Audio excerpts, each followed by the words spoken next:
نحمده ونصلي على رسوله الكريم اما بعد فاعوذ بالله من الشيطان الرجيم بسم الله الرحمن الرحيم رب اشرح لي صدري ويسر لي امري واحلل عقدة من لساني يفقهوا قولي واجعل لي وزيرا من اهلي اللهم فقهنا في الدين رب زدني علما رب يسر ولا تعسر وتمم بالخير وبک نستعین الحمدللہ 23ویں پارے کا آغاز ہو رہا ہے.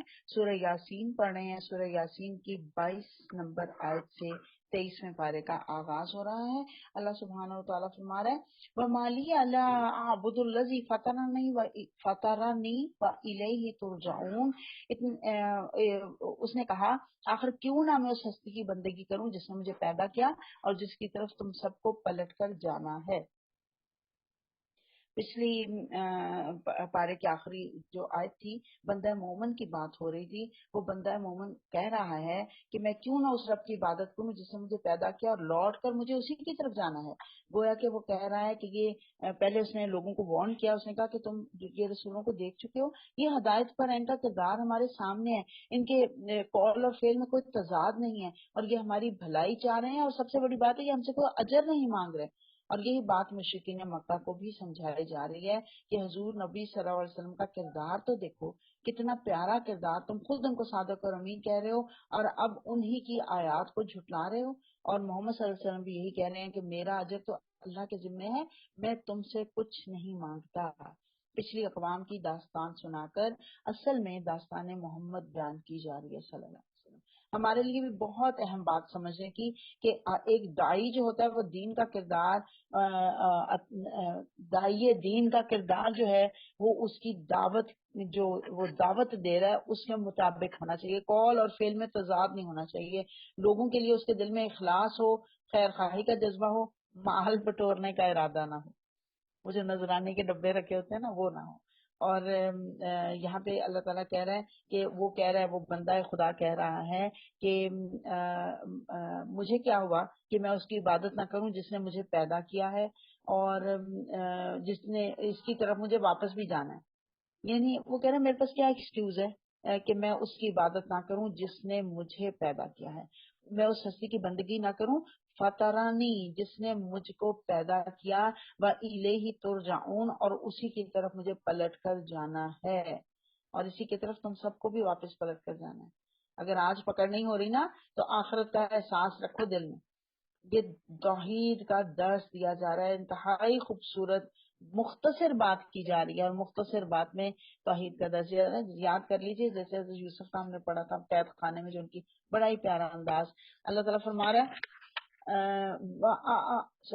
اتخذ من دونہ آلہۃ, وہی شخص بندہ مومن جو ہے وہ کہہ رہا ہے کیا میں اسے چھوڑ کر دوسرے معبود بنا لوں, حالانکہ اگر خدا رحمان مجھے کوئی نقصان پہنچانا چاہے تو نہ ان کی شفاعت میرے کسی کام آ سکتی ہے نہ ہی وہ مجھے چھڑا سکتے ہیں. گویا کہ کہا جا رہا ہے کہ اللہ کے علاوہ کوئی اور مجھے چھڑا نہیں سکتا.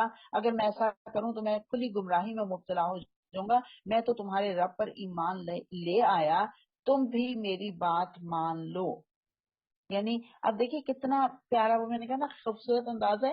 یہ نہیں کہہ رہا ہے وہ بندہ مومن کہ میں اپنے رب پر ایمان لے آیا, بلکہ کہا ہے کہہ رہا ہے آمنت بربکم, میں اس رب پر ایمان لے آئی جو تمہارا رب بھی ہے, صرف میرا نہیں تمہارا بھی رب وہی ہے, اور تم بھی میری بات مان لو.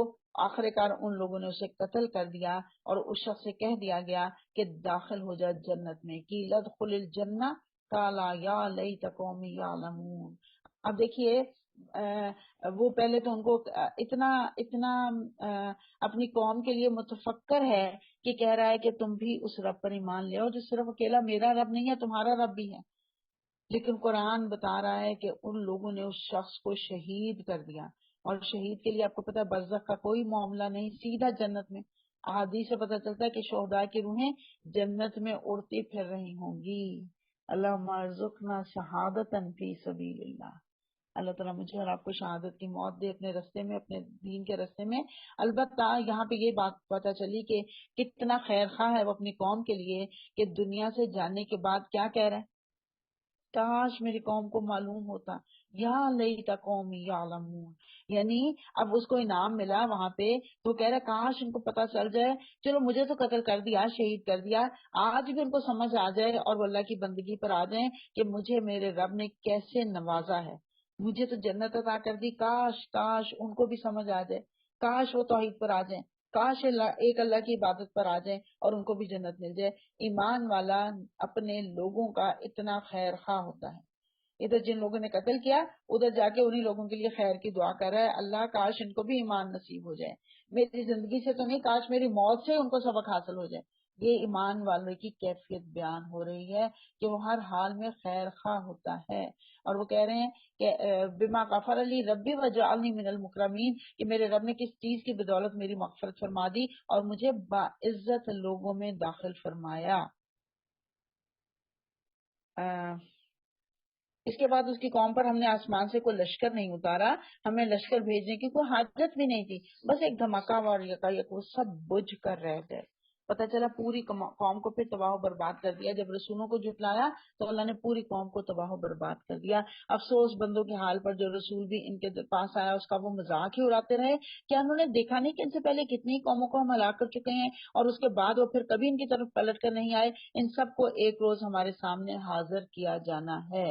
گویا کہ اس قوم کے خلاف فائل تیار ہو گئی، ایک نہیں، دو نہیں، تین رسولوں کو جھٹلایا، پھر بندہ مومن کو شہید کر دیا، تو اللہ کو ان سے انتقام لینے کے لیے کوئی بڑے لشکر نہیں بھیجنا پڑے، بس ایک زوردار دھماکہ ہوا اور وہ بجھ کر رہ گئے۔ مفسرین نے لکھا کہ اللہ نے ایک فرشتہ بھیجا اور اس نے ایک زور کی چیخ ماری اور سب کے کلیجے پھٹ گئے، سب ہلاک ہو گئے۔ بڑا جو غصے کا اظہار اللہ تعالیٰ فرما رہا ہے، اللہ فرما رہا ہے ان کو انہوں نے بھی بڑا اپنا وہ بڑائی کا تکبر کیا تھا نا، اللہ کہہ رہا ہے صرف ایک فرشتے کی چیخ نے ہی ان کو ختم کر کے رکھ دیا، کچھ پیچھے باقی نہ رہا۔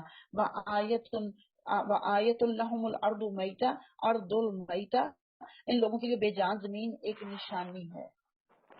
جو پورا قرآن ہے نا، یاد رکھیے میں نے جیسے پہلے کہا کہ قرآن کا دل کہا گیا سورہ یاسین کو، اور سورہ یاسین کا دل اس تیسرے رکوع میں ہے جس میں توحید کا بیان ہے اور دلائل بھی ساتھ ساتھ۔ اللہ فرما رہے ہیں ان لوگوں کے لیے بے جان زمین ایک نشانی ہے، احییناہا، ہم اس کو زندگی بخشتے ہیں، وَأَخْرَجْنَا مِنْهَا حَبًّا، اور اس میں سے ہم دانا غلہ نکالتے ہیں جسے یہ کھاتے ہیں، ہم نے اس میں کھجوروں اور انگوروں کے باغ پیدا کیے اور اس کے اندر سے چشمے پھوڑ نکالے تاکہ یہ اس کے پھل کھائیں، یہ سب کچھ ان کے ہاتھوں کا پیدا کیا ہوا نہیں ہے، اور پھر کیا یہ شکر ادا نہیں کرتے؟ پاک ہے وہ ذات جس نے جملہ اقسام کے جوڑے پیدا کیے، خواہ وہ زمین کی نباتات میں سے ہوں یا خود ان کی اپنے جنس یعنی نوع انسانی میں سے، یا ان اشیاء میں سے جن کو یہ جانتے تک نہیں ہیں، یعنی کہ انسانوں کے جوڑے اللہ تعالیٰ نے مرد اور عورت کی صورت میں، پھر نباتات کے جوڑے، پہاڑوں میں بھی میل اور فیمیل دریافت ہو چکے ہیں، حتیٰ کہ ایٹم کو بریک کیا تو اس میں بھی الیکٹران اور پروٹون نظر آ گئے، اور اسی طرح سے دن رات، روشنی اندھیرا، خوشی غم، اور دنیا کا بھی ایک جوڑا ہے اور وہ آخرت ہے۔ اور یہاں پہ آپ دیکھیے ایک بڑی مزے کی بات، ابھی تو اور عرصہ آتے ہی اللہ نے کہہ دیا اور بھی پتہ نہیں وَمِمَّا لَا يَعْلَمُونَ، ابھی تو اور کتنے ایسے دریافت ہونے ہیں جن کے بارے میں یہ ابھی جانتے بھی نہیں ہیں، وہ بھی جوڑے ہیں، بعد میں پتہ چلے گا۔ لیکن ایک انٹرسٹنگ چیز بتاؤں، دنیا کا جو سارے جوڑے میں نے ابھی جو بیان کیے ہیں ہر کوئی دوسرے کا اپوزٹ ہوتا ہے، تو یہ اصول یاد رکھ لیجئے، عام طور پر جوڑوں میں اپوزٹ خصوصیات ہوتی ہیں۔ دنیا کا جوڑا آخرت ہے، دنیا ہم نے سکون کی بدلی ہے، وہ بنائی ہوئی ہے، سمجھی ہوئی ہے، اور آخرت آپ کو پتا ہے کہ کس قدر اس میں حشر کا دن جو ہوگا کس قدر وہاں پہ وہ ہوگی، تو یہ بالکل اپوزٹ ہے۔ جو لوگ دنیا کے اندر سکون ڈھونڈتے ہیں ان کو آخرت میں سکون نہیں ملے گا، اور جو آخرت میں سکون ڈھونڈتے ہیں ان کو دنیا میں سکون کی ضرورت نہیں ہوتی، یہ اپوزٹ ہوتے ہیں دونوں جوڑے۔ تو اور پھر اللہ فرما رہا ہے کہ وَآیَةٌ لَهُمُ اللَّيْلُ، اور نشانی ہے رات کی، اور نَسْلَخُ مِنْهُ النَّهَارَ فَإِذَا هُمْ مُظْلِمُونَ، اور ہم اس کے اوپر سے دن ہٹا دیتے ہیں تو ان پر اندھیرا چھا جاتا ہے، اور سورج وہ اپنے ٹھکانے کی طرف چلا جا رہا ہے۔ اب دیکھیے سورج چل رہا ہے، 18ویں صدی کا سورج ہے نا، وہ سائنسدانوں نے وہ گوبر نیکس تھا جس نے یہ فتویٰ دیا تھا کہ سورج جو ہے وہ رکا ہوا ہے، ٹھہرا ہوا ہے. تو مسلمان بھی بڑے پریشان ہو گئے، لیکن سچے ایمان والے بڑے مطمئن تھے کہ اللہ نے کہا مخلوق کی بات غلط ہو سکتی ہے، خالق کی غلط نہیں ہو سکتی. 20ویں صدی آئی تو صدی کے سائنسدانوں نے سورج کو گھمانا شروع کر دیا. اللہ نے 14 صدیاں پہلے بتا دیا تھا وَالشَّمْسُ تَجْرِی لِمُسْتَقَرٍّ لَہَا، سورج اپنے سولر سسٹم کو لے کر گیلیکسی کے گرد گھوم رہا ہے اور گیلیکسی اپنے محور کے گرد گھوم رہی ہے. جیسے ابھی آگے ہم پڑھیں گے کل فی فلک یسبحون، جتنے بھی ستارے سیارے سب کے سب، ان سب کے اندر زندگی ہے اور یہی زندگی ان کو حرکت میں رکھے ہوئے ہے. سورج اور کہکشاں کا مرکز جس کے گرد سورج گھومتا ہے وہ کتنا دور ہے؟ درمیانی فاصلہ اندازاً 10 کلو پارسک کہا گیا. یہ بہرحال یہ بہت ڈیٹیل کے آگے میں نہیں جاؤں گی، لیکن تھوڑا تھوڑا ہمیں آیات کو دیکھنا ہے کائنات کی. اللہ فرما رہا ہے یہ زبردست علیم ہستی کا باندھا ہوا حساب ہے، اور چاند اس کے لیے ہم نے منزلیں مقرر کر دی یہاں تک کہ ان سے گزرتا ہوا وہ پھر کھجور کی سوکھی شاخ کی مانند رہ جاتا ہے. ایسے ہی ہوتا ہے نا، نکلتا ہے جب تب بھی پتلا دبلا سا، اور پھر جب ڈوبتا ہے، ڈوبنے والا ہوتا ہے تب بھی بالکل پتلی شاخ جیسا ہو جاتا ہے. تو اللہ فرما رہا ہے کہ اور نہ رات دن پر سبقت لے جا سکتی ہے، نہ سورج کے بس میں یہ ہے کہ وہ چاند کو جا پکڑے، اور نہ رات دن پر سبقت لے جا سکتی ہے. وَكُلٌّ فِي فَلَكٍ يَسْبَحُونَ، ہر کوئی اپنے فلک میں تیر رہا ہے، ہر کوئی اپنے اپنے کام کر رہا ہے، کوئی دوسروں کے لیے رکاوٹ نہیں بنتا. اور انسان ہے جو ایک دوسرے کے لیے رکاوٹیں بنتے ہیں. ہر کوئی اپنے اپنے فلک میں تیر رہا ہے، اپنے دائرے میں گردش کر رہا ہے. ہر ایک کا ایک آربٹ اللہ نے فکس کر دیا ہے اور وہ اپنے آربٹ میں موو کر رہا ہے. اور اللہ نے کیا پرفیکٹ آپ دیکھیے بنایا ہے کہ آپس میں ٹکراتے نہیں. کوئی سورج گرہن کے موقع پر نماز کسوف اور چاند گرہن کے موقع پر نماز خسوف اللہ کے رسول نے پڑھنے کا کہا ہے نا. کیوں کہا ہے یہ زمین والوں کے لیے بڑا ایک سینسٹیو ایشو ہوتا ہے. ذرا ادھر ادھر ہو جائے نا نظام درہم برہم ہو جائے تو نماز میں کھڑے ہو کر اللہ سے مغفرت مانگو کہ وہ سنبھالے. آپ کو پتا ہے یہ جب پڑھتے ہیں ہم تو اس لیے پڑھتے ہیں اللہ اس جو آپ نے سسٹم بنایا ہوا ہے جس طرح یہ چل رہا ہے اسی طرح سے اس کو چلتے رکھنا. کہیں یہ ہمارے لیے ذرا کچھ سینٹی گریڈ کے فرق کے ساتھ اگر ادھر سے ادھر ہو جائے تو یہ بالکل تباہ و برباد ہو جائے گا. جیسے کہ سورہ قیامہ میں اللہ تعالیٰ بتاتا ہے کہ ایک دن آئے گا جمی الشمس والقمر، سورج اور چاند کو جمع کر دیا جائے گا، نظام تلپٹ ہو جائے گا. آج یہ جو پرفیکٹ ڈیزائن ہے نا وہ اس پرفیکٹ ذات کی وجہ سے ہے جو رب کائنات ہے. اس نے ابھی اس کو روکا ہوا ہے، ہمیں آزادی دی ہوئی ہے، اختیار کی آزادی دی ہوئی ہے. تو ہم دیکھیے اللہ نے ہمیں آزادی دی ہے کہ سوچو سمجھو غور کرو، یہ جو میری نشانیاں ہیں ان کے اوپر فکر کرو ان کی، اور پھر اس کے بعد اللہ کا ذکر کرو، اللہ سے پناہ مانگو. ہم اللہ کے پیدا کردہ لیکن ہم اس طرح سے پرفیکٹلی موو نہیں کر رہے جیسے کہ اللہ نے پورا سسٹم ہمارے لیے رکھا. وہی میں کہتی ہوں نا وہ گردش کر رہے ہیں سورج اور چاند کا. ہم اپنے گھڑیوں ہم نے وہ جنتریاں بنا لی ہیں، ہم ان کے اوپر دیکھتے ہیں جی آج سورج اتنے بج کے اتنے منٹ پہ نکلے گا، اس کی مجال نہیں کہ وہ 1 سیکنڈ آگے کر لے یا پیچھے کر لے. میں اور آپ کیا کر رہے ہیں؟ ایک دوسرے کے رکاوٹیں، ایک دوسرے کے. آپ کو پتا ہے 2 درخت بھی اگر اکٹھے لگا دیں نا وہ ایک دوسرے کو راستہ دے دیتے ہیں. ہم انسان ایک دوسرے کو راستہ نہیں دیتے، ہم تو رکاوٹیں بن کے ڈال کے خوش ہوتے ہیں. اللہ فرما رہا ہے ان کے لیے یہ بھی ایک نشانی ہے کہ ہم نے ان کی نسل کو بھری ہوئی کشتی میں سوار کر دیا اور پھر ان کے لیے ویسی ہی کشتیاں اور پیدا کر دیں جن پر یہ سوار ہوتے ہیں. ہم چاہیں تو ان کو غرق کر دیں، کوئی ان کی فریاد سننے والا نہ ہو، کوئی ان کی فریاد سننے والا نہ ہو اور کسی طرح کے بچائے نہ جا سکیں. بس ہماری رحمت ہی ہے جو انہیں پار لگاتی ہے اور ایک وقت خاص تک زندگی سے فائدہ اٹھانے کا موقع دیتی ہے. ان لوگوں سے جب کہا جاتا ہے کہ بچو اس انجام سے جو تمہارے آگے آ رہا ہے اور تمہارے پیچھے گزر چکا ہے، شاید کہ تم پر رحم کیا جائے، تو یہ سنی انسنی کر جاتے ہیں. ان کے سامنے ان کے رب کی آیات میں سے جو آیت بھی آتی ہے یہ اس کی طرف توجہ نہیں کرتے. اور جب ان سے کہا جاتا ہے کہ اللہ نے جو رزق تمہیں عطا کیا ہے اس میں سے کچھ اللہ کی راہ میں خرچ کرو، تو یہ لوگ جنہوں نے کفر کیا ایمان لانے والوں کو جواب دیتے ہیں کیا ہم ان کو کھلائیں جنہیں اگر اللہ چاہتا تو خود کھلا دیتا؟ تم تو بالکل ہی بہر گئے ہو. استغفر اللہ. یعنی اللہ تعالیٰ فرماتا ہے کہ اللہ کی مخلوق پر خرچ کرو تو یہ ظالم کیا کہتے ہیں اللہ کے پاس خود نہیں ہے کہ وہ ان کو کھلا دے، ہم سے کیوں مانگ رہا ہے کھلانے والوں کے لیے. ایمان والوں پر طنز کرتے ٹونٹ کرتے دراصل یہ اخلاقی گراوٹ کی انتہا ہے. اللہ نے یہ نظام بنایا، کچھ کو زیادہ دیا کچھ کو کم دیا، اس میں خیر ہے. ہم سورہ فجر میں پڑھیں گے اس کو انشاءاللہ.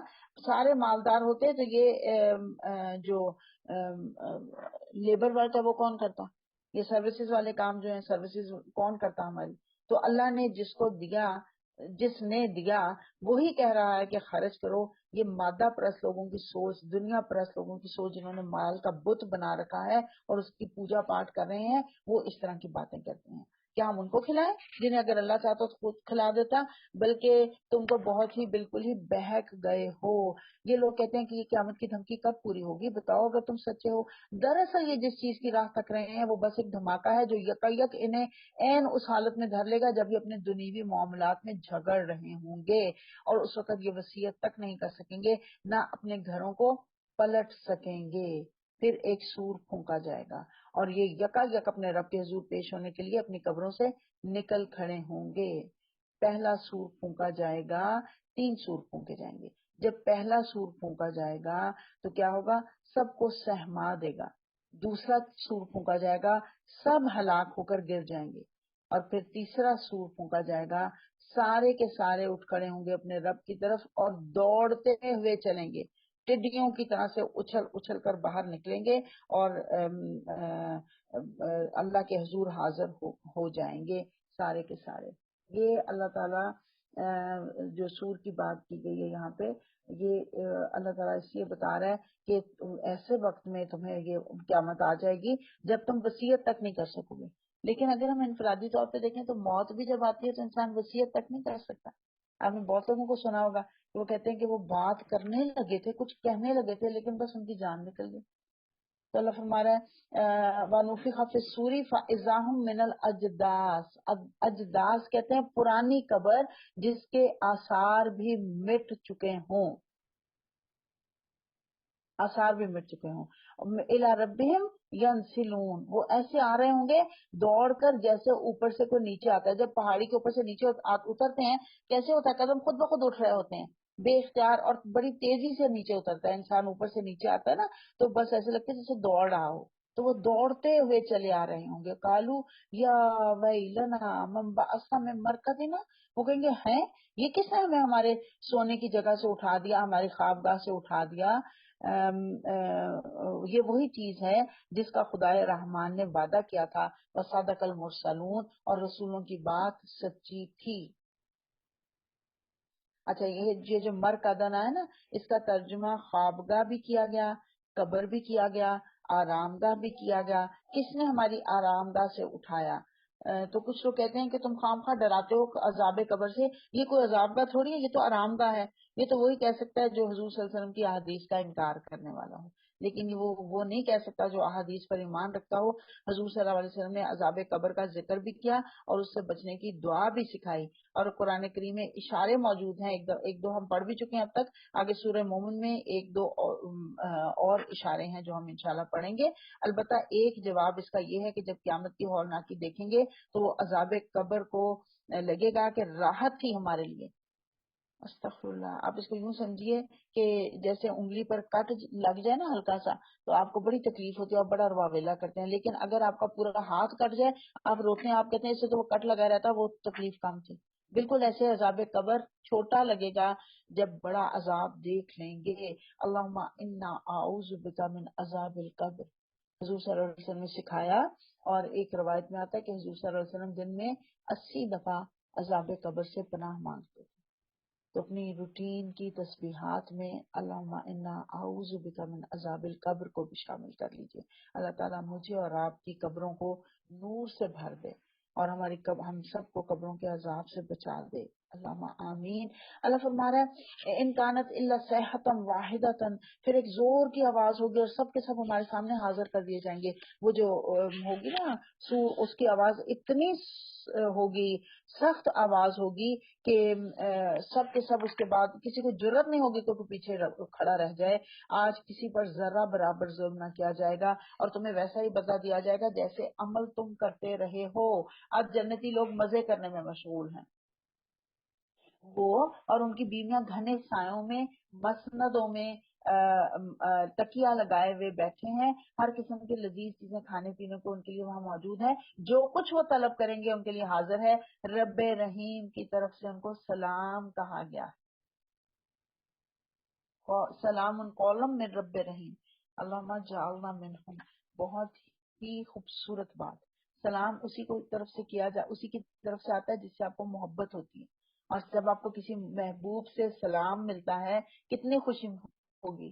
اور جنت میں جنت والوں کو اللہ سبحانہ تعالیٰ کی طرف سے سلام ملے گا تو سوچئے کس قدر خوشی ہوگی وہاں۔ سلام کہا جائے گا ان کو کہ تمہارے اوپر سلامتی ہے۔ اور کون سلام کہے گا؟ مومنین ایک دوسرے کو سلام دیکھتے ہی السلام علیکم، ارے تم بھی یہاں پہنچ گئی ہیں، تم بھی یہاں پہ ہو، ایک دوسرے کو سلام کہیں گے۔ اور فرشتے سلام کہیں گے جیسے ہی جنت میں داخل ہوں گے۔ میں ہمیشہ اپنا واقعہ سنایا کرتی ہوں کیونکہ یہ بات کرتے ہوئے میری آنکھوں کے سامنے وہ منظر آ جاتا ہے۔ حج کر کے پہنچے مکہ میں، بیت اللہ میں حج کر کے مینا سے رمی کر کے، اور ہم بیت اللہ میں جب داخل ہوئے ہیں، ہم شروع کے لوگوں میں سے تھے، ابھی چند لوگ ہی وہاں پہنچے تھے، پیدل کیا تھا سفر ہم نے۔ اب تو بہت لوگ پیدل کرتے ہیں ماشاءاللہ، لیکن جس زمانے میں ہم نے کیا تو بہت کم لوگ پیدل کرتے تھے۔ ہم شروع میں داخل ہوئے مکہ بیت اللہ میں، دروازے کھلے اور دروازے کے اوپر ایک زیادہ بلیک کوئی تھی، وہ جو ہوتی ہیں خادمائیں ہوتی ہیں، اس نے یوں آگے ہو کے مجھے السلام علیکم اور جو بھی عربی میں سے مجھے کہا یا حجی جو بھی، اس نے مجھے ویلکم کیا۔ اب یقین کریں اس سلام کی خوشی میں ابھی بھی اپنے جسم میں دوڑتی ہوئی محسوس کرتی ہوں۔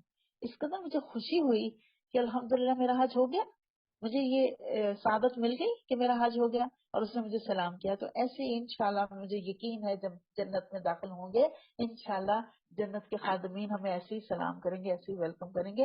اس لیے سلام کو بار بار کہا کرتی ہوں، سلام کو رواج دیجیے کیونکہ جنت کی زبان سلام ہے۔ اور اے مجرموں آج تم چھٹ کر الگ ہو جاؤ، اس کے اپوزٹ مجرموں کو کیا کہا جائے گا؟ دور ہو جاؤ۔ آدم کے بچوں کیا میں نے تم کو ہدایت ہدایت نہیں کی تھی کہ شیطان کی بندگی نہ کرو؟ وہ تمہارا کھلا دشمن ہے، اسے بچنے کی ہدایت کی تھی اور تم نے تو اس کی بندگی ہی اختیار کر لی، اور بدونی اور میری عبادت کرو، ھذا صراط مستقیم، یہ ہے کھلا واضح راستہ، یہ کھلا راستہ ہے۔ اور مگر اس کے باوجود اس نے تم میں سے ایک گروہ کثیر کو گمراہ کر دیا، ایک گروہ کثیر کو گمراہ کر دیا۔ کیا تم عقل نہیں رکھتے تھے؟ یہ وہی جہنم ہے جس سے تم کو ڈرایا جاتا رہا تھا، جو کفر تم دنیا میں کرتے رہے ہو اس کے بدلے میں اب اس کا ایندھن بنو۔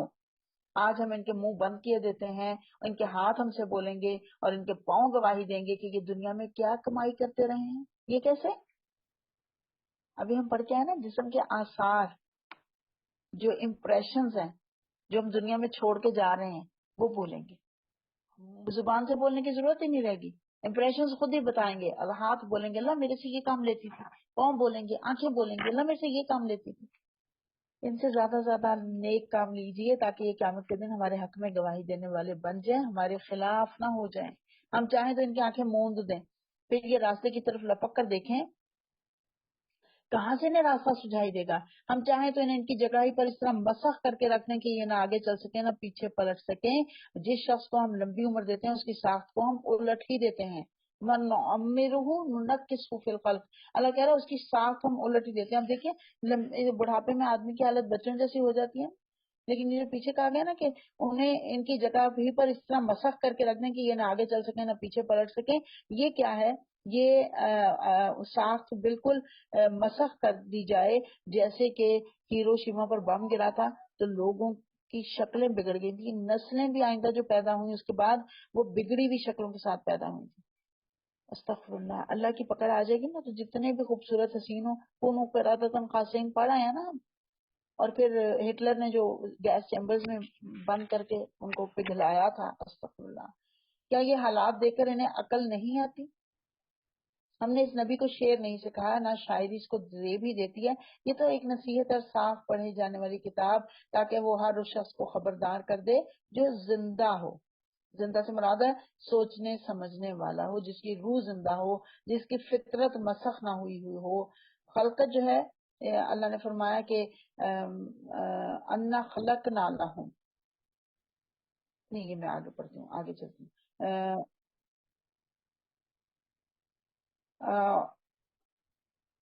ہر اس شخص کو خبردار کر دے جو زندہ ہو، اور انکار کرنے والوں پر حجت قائم ہو جائے. کیا یہ لوگ دیکھتے نہیں کہ ہم نے اپنے ہاتھوں کی بنائی ہوئی چیزوں میں سے ان کے لیے مویشی پیدا کیے اور اب یہ ان کے مالک ہیں؟ ہم نے انہیں اس طرح ان کے بس میں کر دیا ہے کہ ان میں سے کسی پر یہ سوار ہوتے ہیں اور کسی کا یہ گوشت کھاتے ہیں، اور ان کے اندر ان کے لیے طرح طرح کے فوائد اور مشروبات ہیں.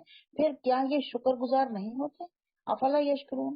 اور یہ سب کچھ ہوتے ہوئے انہوں نے اللہ کے سوا دوسرے خدا بنا لیے اور یہ امید رکھتے ہیں کہ ان کی مدد کی جائے گی. وہ ان کی کوئی مدد نہیں کر سکتے، بلکہ یہ لوگ الٹے ان کے لیے حاضر باش لشکر بنے ہوئے ہیں. اچھا، جو باتیں یہ بنا رہے ہیں وہ تمہیں رنجیدہ نہ کریں. ان کی چھپی اور کھلی سب باتوں کو ہم جانتے ہیں. کیا انسان دیکھتا نہیں کہ ہم نے اسے نطفے سے پیدا کیا اور پھر وہ سری جھگڑالو بن کر کھڑا ہو گیا؟ اب وہ ہم پر مثالیں چسپاں کرتا ہے اور اپنی پیدائش کو بھول جاتا ہے. کہتا ہے کون ان ہڈیوں کو زندہ کرے گا جبکہ یہ بوسیدہ ہو چکی ہوں. بار بار یہ بات آئی قرآن میں، بار آئی.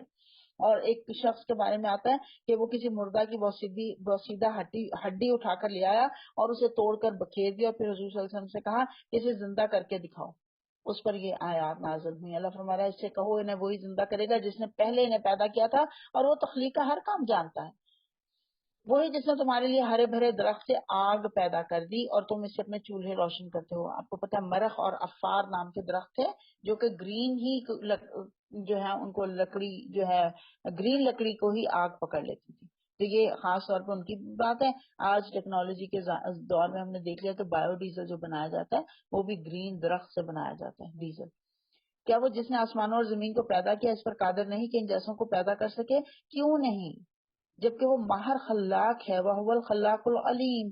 إِنَّمَا أَمْرُهُ إِذَا أَرَادَ شَيْئًا أَن يَقُولَ لَهُ كُن فَيَكُونُ. وہ تو جب کسی چیز کا ارادہ کرتا ہے تو بس اتنا ہی کہتا ہے کہ اسے کہ ہو جا، اور وہ ہو جاتی ہے. فَسُبْحَانَ الَّذِي بِيَدِهِ الْمَلَكُوتُ. بہت پاک ہے وہ جس کے ہاتھ میں ہر چیز کا مکمل اختیار ہے. کل شیء وإلیہ ترجعون. اور اسی کی طرف تم سب پلٹائے جانے والے ہو. الحمدللہ سورہ یاسین مکمل ہوئی. سورہ صافات کو پڑھیں گے اب ہم. مکی صورت ہے، 5 رکوع ہیں اور 182 آیات ہیں اس کی. زاریات، صافات، مرسلات، نازیات، عادیات، ایک ہی طرح سے شروع ہونے والی صورتیں ہیں. یہاں پہ جو جن کی بات کی جا رہی ہے اس صورت میں وہ فرشتوں کی بات ہو رہی ہے. ہم پڑھتے ہیں انشاءاللہ، سمجھنے کی کوشش کرتے ہیں. اللہ سبحانہ و تعالیٰ فرما رہا ہے بسم اللہ الرحمن الرحیم. والصافات صفا. کتار در کتار صف باندھنے والوں کی قسم. قسم کس کا ترجمہ کیا جا رہا ہے؟ پہلے وا آیا نا تو وا قسم کے لیے ہوتا ہے. فالزاجراتی زجرا. پھر ان کی قسم جو ڈانٹنے پھٹکارنے والے ہیں. پھر ان کی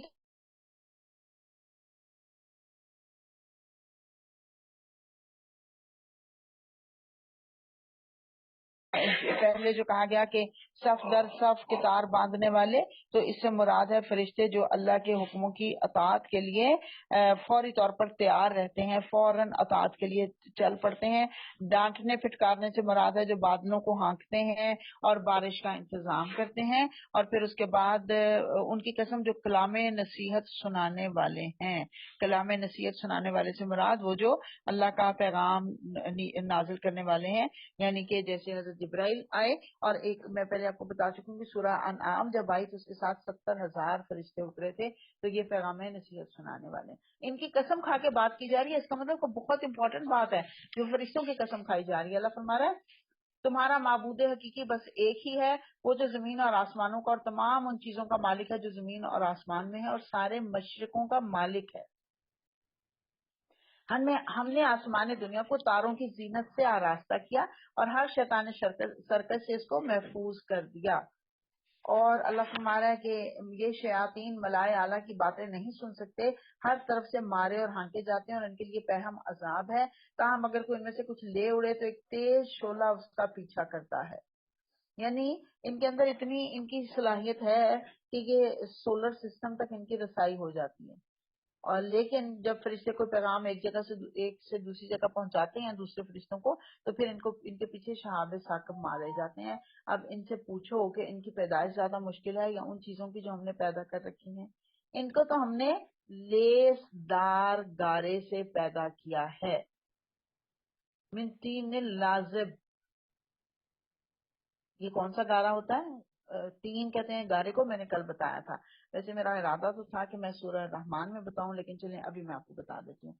جو انسان کی سٹیجز ہے نا زندگی کی، وہ تراب ہے جو قرآن سے ہمیں پتہ چلتی ہیں. یہ سارے الفاظ قرآن میں آئے ہیں. تراب مٹی، یہ عام مٹی جو ہوتی ہے وہ بربری مٹی. تین جو چپکنے والی چپچپاہٹ جس میں آ جائے، فرمنٹیشن ہو جائے نا جس میں چپچپاہٹ آ جائے، گارے والی مٹی. ہمائم مسنون جب وہ بہت لیس دار ہو جائے. پھر سلسال من ہمائم مسنون، سلسال کل فخار بھی آئے گا، سلسال من ہمائم مسنون بھی آئے گا. جیسے وہ گارا جو مزید سڑ جائے وہ ہمائم مسنون ہوتا ہے، اور جو سلسال ہوتا ہے وہ جو سوکھ چکا ہو. اور جو سلسال کل فخار آئے گا سورہ رحمان میں ہم پڑھیں گے، وہ گارا سوکھا گارا جس سے کھڑ کھڑ کی آواز بھی نکلنے لگے. سلسال ہمائم مسنون جو ہے وہ گارا ہوتا ہے جو سوکھ چکا ہو لیکن ابھی اس میں سے آواز نہ نکلتی ہو. لیکن سلسال کل فخار آئے گا وہ گارا جو سوکھ کر جس میں تڑ تڑ کی آواز بھی آنے لگتی. یہ ہے انسان کی اوقات. میں نے آپ کو کہا تھا نا میں انشاءاللہ بعد میں ان کی وضاحت کروں گی. پورے جو سٹیجز ہیں یہ اللہ نے ہمیں بتا دی ہیں، یہ کہ تم کس کس سڑی ہوئی مٹی کے سوکھے ہوئے گارے سے جو کہ سوکھ بھی چکا ہو اور اس میں سے آوازیں بھی آ رہی ہوں، اس سے تم پیدا کیے گئے ہو. بل عجبت و یسخرون، کیا یہ اس کا مذاق اڑاتے ہیں، اس پہ حیران ہوتے ہیں اور اس کا مذاق اڑاتے ہیں. سمجھایا جاتا ہے تو سمجھ کر نہیں دیتے، کوئی نشانی دیکھتے ہیں تو اسے ٹھٹھوں میں اڑاتے ہیں اور کہتے ہیں یہ تو کھلا جادو ہے. بھلا کہیں ایسا ہو سکتا ہے کہ جب ہم مر چکے ہیں اور مٹی بن جائے اور ہڈیوں کا پنجر رہ جائیں اس وقت ہم پھر زندہ کر کے اٹھا کھڑے کیے جائیں؟ اور کیا ہمارے اگلے وقتوں کے آباء و اجداد بھی اٹھائے جائیں گے؟ ان سے کہو ہاں، اور تم اللہ کے مقابلے میں بالکل بے بس ہو. بس ایک ہی جھٹکی ہوگی اور یک اپنی آنکھوں سے وہ سب کچھ جس کی خبر دی جا رہی ہے یعنی عذاب وہ دیکھ رہے ہوں گے. اس وقت یہ کہیں گے ہائے ہماری کم بختی، یہ تو یوم الجزا ہے، یہ وہی فیصلے کا دن ہے جسے تم جھٹلایا کرتے تھے. حکم ہوگا گھیر لاؤ سب ظالموں اور ان کے ساتھیوں اور ان معبودوں کو جن کے وہ خدا کو چھوڑ کر بندگی کیا کرتے تھے. پھر ان سب کو جہنم کا راستہ دکھاؤ اور ذرا انہیں ٹھہراؤ، ان سے کچھ پوچھنا ہے. کیا ہو گیا تمہیں؟ اب کیوں ایک دوسرے کی مدد نہیں کرتے؟ ارے آج تو یہ اپنے آپ کو اور ایک دوسرے کو حوالے کیے دے رہے ہیں.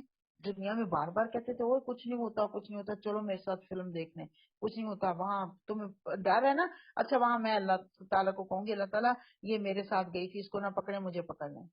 اللہ فرما رہا ہے وہاں بڑی ایک دوسرے کی مدد کرتے تھے. آج کدھر ہو؟ آج کیوں نہیں مدد کر رہے ایک دوسرے کی؟ استغفر اللہ.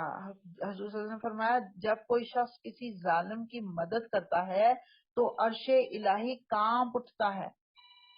اسے کوئی کسی ظالم کی مدد نہیں کر سکے گا. ارے آج سے اپنے آپ کو اور ایک دوسرے کو حوالے ہی کیے جائے، سرنڈر کر رہے ہیں. اب دنیا میں کہا گیا تو سرنڈر کرنے کے لیے، تب نہیں کیا کسی نے بھی. اس کے بعد یہ ایک دوسرے کی طرف مڑیں گے اور آپس میں تکرار شروع کر دیں گے اور پیروی کرنے والے اپنے پیشواؤں سے کہیں گے، اپنے لیڈروں سے کہیں گے کہیں تم ہمارے پاس سیدھے رخ سے آتے تھے؟ وہ جواب دیں گے نہیں، بلکہ تم خود ایمان لانے والے نہیں تھے، ہمارا تم پر کوئی زور نہیں تھا، تم خود ہی سرکش لوگ تھے. آخر کار ہم اپنے رب کے اس فرمان کے مستحق ہو گئے کہ ہم عذاب کا مزہ چکھنے والے ہیں، سو ہم نے تم کو بہکایا، ہم خود بہکے ہوئے تھے. اس طرح وہ سب اس روز عذاب میں مشترک ہوں گے. ہم مجرموں کے ساتھ یہی کچھ کیا کرتے ہیں. گویا کہ گمراہ ہونے والے اور گمراہ کرنے والے سب کے سب اس دن پکڑے جائیں گے. یہ وہ لوگ تھے کہ جب ان سے کہا جاتا اللہ کے سوا کوئی معبود برحق نہیں ہے تو یہ گھمنڈ میں آ جاتے تھے اور کہتے تھے کیا ہم ایک شاعر مجنون کی خاطر اپنے معبودوں کو چھوڑ دیں، حالانکہ وہ حق لے کر آیا تھا اور اس نے رسولوں کی تصدیق بھی کی تھی. اب ان سے کہا جائے گا کہ تم لازماً دردناک سزا کا مزہ چکھنے والے ہو اور تمہیں جو بدلہ بھی دیا جا رہا ہے انہی اعمال کا دیا جا رہا ہے جو تم کرتے رہے ہو. کوئی تمہارے پر ظلم نہیں ہو رہا. مگر اللہ کے چیدہ بندے اس برے انجام سے بچ جائیں گے. ان کے لیے جانا بوجھا رزق ہے، ہر طرح کی لذیذ چیزیں اور نعمت بھری جنتیں جن میں وہ عزت کے ساتھ رکھے جائیں گے. تختوں پر آمنے سامنے بیٹھیں گے کہ شراب کے چشموں سے ساغر بھر بھر کر ان کے درمیان پھیرائے جائیں گے. چمکتی ہوئی شراب لذت للشاربین، پینے والوں کے لیے بڑی لذت والی ہوگی. نہ ان کے جسم کو اس سے کوئی نقصان ہوگا اور نہ ان کی عقل اس سے خراب ہوگی. دنیا میں شراب پیتے ہیں تو کیا ہوتا ہے, جسم کو بھی نقصان ہوتا ہے, عقل بھی ماری جاتی ہے. اور ان کے پاس اکاسرات الطرف عین, ان کے پاس نگاہیں بچانے والی خوبصورت آنکھوں والی عورتیں ہوں گی. اینا ان کی جمع عین ہوتا ہے, جمع مطلب ایسی عورتیں جو اپنی جن کی نگاہیں بہت خوبصورت ہوگی, ایسی نازک جیسے انڈے کے نیچے چھپی ہوئی جھلی. سورہ مومنون میں مومن عورتوں کی صفت بتائی گئی کہ اپنی نگاہیں بچا کر رکھنے والی. یہاں جنت کی عورتوں کی صفت بتائی جا رہی ہے, وہی کہ آنکھوں میں ان کے شرم اور حیا ہوگی. اور یہاں پہ بتایا گیا جو سکن ان کی ہے وہ کیسی ہوگی, جیسے انڈے کے نیچے چھپی ہوئی جھلی. وہ اپنے ہم عورتوں کو صرف زیادہ اس آیت کا مطلب میرے اور آپ سے زیادہ کوئی کیا جان سکتا ہے. انڈے کو جب بوائل انڈے کو چیرتے ہیں اس کے نیچے سے وہ جھلی نکلتی ہے نا, کیسی باریک ہوتی ہے, تو ویسی ہی خوبصورت جھلی ہوگی ان عورتوں. ہم اپنے اسکن کے بارے میں بڑے کانشیس ہوتے ہیں نا, یہ بتا دیا اللہ نے, وہاں پہ تمہیں مزہ آئے گا اسکن, خوبصورت اسکن کا. کہتے ہیں شتر مرغ کے انڈے کی جھلی جو ہوتی ہے نا اس کا رنگ بہت خوبصورت ہوتا ہے. تو یہاں پہ بس ایک مثال کے طور میں بتا رہی ہوں. پھر وہ ایک دوسرے کی طرف متوجہ ہو کر حالات پوچھیں گے. ان میں سے ایک کہے گا دنیا میں میرا ایک ہم نشین تھا, ایک ساتھی تھا, میرا ایک کلیگ تھا جو مجھ سے کہا کرتا تھا کیا تم بھی رسول کی تصدیق کرنے والوں میں سے ہو؟ کیا واقعی جب ہم مر چکے ہوں گے اور مٹی ہو جائیں گے اور ہڈیوں کا پنجر بن کر رہ جائیں گے تو ہمیں جزا اور سزا دی جائے گی؟ اب کیا آپ لوگ دیکھنا چاہتے ہیں کہ وہ صاحب اب کہاں ہیں؟ ان سے پوچھا جائے گا. وہ کہے گا, وہ یہ کہہ کر وہ جو ہی وہ جھکے گا تو جہنم کی گہرائی میں اس کو دیکھ لے گا اور اسے خطاب کر کے کہے گا اللہ کی قسم تو مجھے تباہ ہی کر دینے والا تھا, میرے رب کا فضل شامل حال نہ ہوتا تو آج میں بھی ان لوگوں میں سے ہوتا جو پکڑے ہوئے آئے ہیں. اچھا تو کیا اب مرنے والے نہیں, کیا اب ہم مرنے والے نہیں ہیں؟ موت جو ہمیں آنی تھی بس پہلے آ چکی, اب ہمیں کوئی عذاب نہیں ہوتا. اب دیکھیے کتنا سمپل لگ رہا ہے. جنت میں جانے والے سادہ مزاج ہوں گے, اپنے کاموں پر کوئی فخر اور غرور نہیں. کہہ رہے ہیں ہم تو جو بچے ہیں کہ اللہ کی رحمت سے ہی بچے ہیں, اللہ کا فضل ہی ہے تو ہم بچے ہیں. اور دوسری ایک بہت امپورٹنٹ بات کہ دنیا میں جو کلیگز آپ کو غلط راستے کی طرف دعوت دے رہے ہیں ان کی بات نہ مانیں. وہ جہنم میں ان کو دیکھ لے گا جنت والا اور پھر ان سے بات چیت کرے گا. حالانکہ اتنی اتنی اتنی مسافت دور ہوگی جنت اور جہنم, لیکن کمیونیکیشن اللہ تعالیٰ کروائے گا, ان کی آپس میں بات چیت ہوگی, ایک دوسرے کو دیکھیں گے بھی تاکہ ان کے لیے باعث حسرت ہو اور ان کے لیے باعث عبرت ہو. تو اس لیے ان کو دکھائے جائیں گے اور مومنین کے لیے باعث شکر ہو کہ الحمدللہ ہم ان کے اندر شامل نہیں ہوئے, ان لوگوں کے اندر. یقیناً ان ھذا لہو الفوز العظیم, اللہ نے بتا دیا یہی بڑی کامیابی ہے. کیا یہ قرآن میں بار بار آتی ہے, بات ذرا نوٹ کیجئے. جنت میں جانا کامیابی بھی کہا گیا, لیکن اس سے بڑی کامیابی جہنم کی آگ سے بچائے جانا ہے. جہنم کی آگ سے بچ جانا بڑی کامیابی ہے.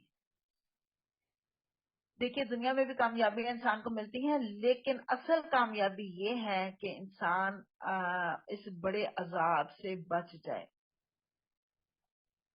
دنیا میں بھی خون پسینہ خرچ کر کے ہمیں کامیابی ملتی ہے, لیکن یہ کوئی اتنی بڑی کامیابی نہیں ہوتی. ہمارا خون پسینہ بڑا قیمتی ہے, اس کو آخرت کی اصل کامیابی کے لیے اس کو خرچ کرے. اللہ ہمارا ایسی کامیابی کے لیے عمل کرنے والوں کو عمل کرنا چاہیے. بولو یہ ضیافت اچھی ہے یا زقوم کا درخت؟ استغفر اللہ العظیم. زقوم میں نے کہا تھا آگے چل کے بات کریں گے. زقوم ایک قسم کا درخت ہے, یہ جس کے بارے میں حضور صلی اللہ علیہ وسلم نے فرمایا اگر اس کا ایک قطرہ سمندروں میں پڑ جائے تمام لوگوں کی غذا خراب ہو جائے گی. یہ ایک تشبیہ دی گئی کہ جو کیکٹس کا ہوتا ہے درخت, اس سے اس کو تشبیہ دی گئی, لیکن اس سے یہ وہ نہیں ہے, اسے ملتا جلتا ہے کیونکہ اس کے کئی سرے اس کے بہت سارے ہیں, یہ بھی حدیثیں میں پتہ چلتا ہے. اور اس کو توڑیں تو اس میں سے ایک راستہ نکلتا ہے دودھ جیسا, اور وہ اگر کسی کے جسم پر لگ جائے تو وہاں پہ ورم ہو جاتا ہے. اور لیکن یہ لوگ جو مشرکین ہیں, ہم پیچھے پڑھ آئے ہیں, یہ ایسے مذاق اڑاتے تھے, کہتے تھے اچھا ایک تو تم کہتے ہو جہنم میں اتنی آگ ہوگی, پھر تم کہتے ہو وہاں درخت اگے گا. پھر زقوم جو ہے نا بربر زبان میں کھجور اور مکھن کے مکسچر کو کہتے تھے. ابو جہل نے اپنے گھر میں یہ غذا تیار کی اور اپنے ساتھیوں کو بلایا اور دعوت دی اور ٹھٹھے اڑائے, مذاق اڑایا. لو جی یہ صاحب کہتے ہیں تمہیں وہاں زقوم کھانے کو ملے گا, میں تمہیں یہی زقوم کھلاتا ہوں, آجو آجو دعوت ہے زقوم کی. استغفر اللہ العظیم, استغفر اللہ. اور یہ جو آگے آتا ہے نا کہ اس کے شگوفے ایسے ہیں جیسے شیطانوں کے سر، یعنی بہت سارے اس کے اوپر شگوفے، اس لیے اس کو کیکٹس سے تشبیہ دی گئی. جہنم کے لوگ اسے کھائیں گے اور اسی سے پیٹ بھریں گے، پھر اس پر پینے کے لیے ان کو کھولتا ہوا پانی ملے گا، اور اس کے بعد ان کی واپسی اسی آتش دوزخ کی طرف ہوگی. گویا پانی سامنے لایا جائے گا تو انہیں سخت اذیت ہوگی، کراہت ہوگی، اتنا گرم کے پینے کے لیے پاس لایا جائے گا تو ان کے چہرے کی کھال جھڑ جائے گی، اور جب دھواں پیٹ میں جائے گا تو آنتیں کٹ کر پخانے میں نکل جائیں گی. استغفر اللہ العظیم. اور ان کی واپسی بھی پھر اسی آتش دوزخ کی طرف ہوگی، جب یعنی وہ جب پی کے واپس بھیجا جائے گا تو پھر اسی آگ جہنم کی آگ کی طرف پہنچ جائیں گے. کھا پی کر پھر اسی آگ کی طرف لوٹنا ہوگا. یہ وہ لوگ ہیں جنہوں نے اپنے باپ دادا کو گمراہ پایا اور انہی کے نقشے قدم پر چلیں، حالانکہ ان سے پہلے بہت سے لوگ گمراہ ہو چکے تھے. آنکھیں بند کر کے اگر چل رہے ہیں نا تو پھر اس کی ذمہ داری جو ہے وہ انہی کے اوپر پڑے گی، پھر باپ دادا پہ ذمہ داری نہیں ہے. ان میں ہم نے ڈراوے دینے والے رسول بھیجے تھے. اب دیکھ لو کہ ان ڈراوے دیے جانے والوں کا کیا انجام ہوا. اس بد انجامی سے بس اللہ کے وہی بندے بچے ہیں جنہیں اس نے اپنے لیے خالص کر لیا، یعنی جنہوں نے ڈراموں سے فائدہ اٹھایا انہیں کو فائدہ ہوگا. ہم کو اس سے پہلے نوح نے پکارا تھا تو دیکھو ہم کیسے اچھے جواب دینے والے تھے. ہم نے اس کو اور اس کے گھر والوں کو کرب عظیم سے بچا لیا اور اسی کی نسل کو باقی رکھا، اور بعد کی نسلوں میں اس کی تعریف اور توصیف چھوڑ دی. سبحان اللہ. سلام ہے نوح پر تمام دنیا والوں میں، اور ہم نیکی کرنے والوں کو ایسی ہی جزا دیا کرتے ہیں. انا کذالک نجزی المحسنین. وہ نوح ہوں، وہ پیغمبر ہوں، یا وہ میں اور آپ ہوں، جو بھی محسنین بننے کی کوشش کرے گا اللہ اس کو ایسی ہی جزا دے گا کہ دنیا والے اس کی تعریف اور توصیف کریں گے. اللہم جعلنا منہم. در حقیقت وہ ہمارے مومن بندوں میں سے تھا. پھر دوسرے گروہ کو ہم نے غرق کر دیا، اور نوح کے طریقے پر چلنے والا ابراہیم تھا، جب اپنے رب کے حضور قلب سلیم لے کر آیا، جب اس نے اپنے باپ اور اپنی قوم سے کہا. اچھا یہ قلب سلیم پہ میں پہلے بھی بات کر چکی ہوں. صحیح سلامت دل جس کے اندر کوئی بغض نہ ہو، جس کے اندر کوئی کفر نہ ہو، کوئی شرک نہ ہو، کوئی بری چیز نہ ہو، بری سوچ نہ ہو جس دل میں، وہ صحیح قلب سلیم ہوتا ہے. اور اس نے اپنے باپ اور اپنی قوم سے کہا یہ کیا چیزیں ہیں جن کی تم عبادت کر رہے ہو؟ کیا اللہ کو چھوڑ کر جھوٹ گھڑے ہوئے معبود چاہتے ہو؟ آخر اللہ رب العالمین کے بارے میں تمہارا کیا گمان ہے؟ سوال کر کے نا ان کو جھنجھوڑ رہے ہیں. پھر اس نے تاروں پر ایک نگاہ ڈالی اور کہا میری طبیعت خراب ہے، چنانچہ وہ لوگ اسے چھوڑ کر چلے گئے. واقعی ہم پڑھ رہے ہیں یہاں پہ ذرا تفصیل سے بات آگے. ان کے پیچھے وہ چپکے سے ان کے معبودوں کے مندر میں گھس گیا اور بولا آپ لوگ کھاتے کیوں نہیں؟ کیا ہو گیا؟ آپ لوگ بولتے کیوں نہیں؟ اس کے بعد وہ ان پر پل پڑا اور سیدھے ہاتھ سے خوب ضربیں لگائیں. واپس آ کر وہ لوگ بھاگے بھاگے اس کے پاس آئے. اس نے کہا کیا تم اپنی تراشی ہوئی چیزوں کو پوچھتے ہو؟ حالانکہ اللہ ہی نے تم کو بھی پیدا کیا اور ان چیزوں کو بھی جنہیں تم بناتے ہو. انہوں نے آپس میں کہا اس کے لیے ایک الاؤ تیار کرو اور اسے دہکتی ہوئی آگ کے ڈھیر میں پھینک دو. انہوں نے اس کے خلاف ایک کارروائی کرنی چاہیے تھی، مگر ہم نے انہی کو نیچا دکھا دیا. یعنی کہ جو انہوں نے آگ جلائی، اللہ تعالیٰ نے اسی آگ کو ٹھنڈا کر دیا، وہی آگ ٹھنڈی کر دی گئی، اور اللہ نے انہی کی. اور پھر حضرت ابراہیم وہاں سے ان کو چھوڑ کر چلے گئے. ابراہیم نے کہا میں اپنے رب کی طرف جاتا ہوں، ربی حبلی من الصالحین. نہیں سوری، وہی میری رہنمائی کرے گا. پھر وہ دعا کر رہے ہیں ربی حبلی من الصالحین، اے پروردگار مجھے ایک بیٹا عطا کر جو صالحوں میں سے ہو. وہ اللہ سے دعا کر رہے ہیں اللہ تعالیٰ مجھے اس کا مطلب ہے اس وقت تک ابھی وہ بے اولاد تھے، اور وہاں سے جب وہ چلے ہیں تو آپ کے ساتھ میں پہلے ذکر کر چکی ہوں لوط ان کا بھتیجا اور ان کی بیوی حضرت سارہ ان کے ساتھ تھی. بس وہ وہاں سے نکل آئے اور انہوں نے اللہ سے دعا کی. اس دعا کے جواب میں ہم نے اس کو حلیم بردبار لڑکے کی بشارت دی. اور وہ لڑکا جب اس کے ساتھ دوڑ دھوپ کرنے کی عمر کو پہنچ گیا تو ایک روز ابراہیم نے اسے کہا بیٹا میں خواب میں دیکھتا ہوں کہ میں تجھے ذبح کر رہا ہوں، اور اب تو بتا تیرا کیا خیال ہے. اچھا ایک بات امپورٹنٹ، صرف بیٹا نہیں مانگ رہے بلکہ صالح بیٹا مانگ رہے ہیں.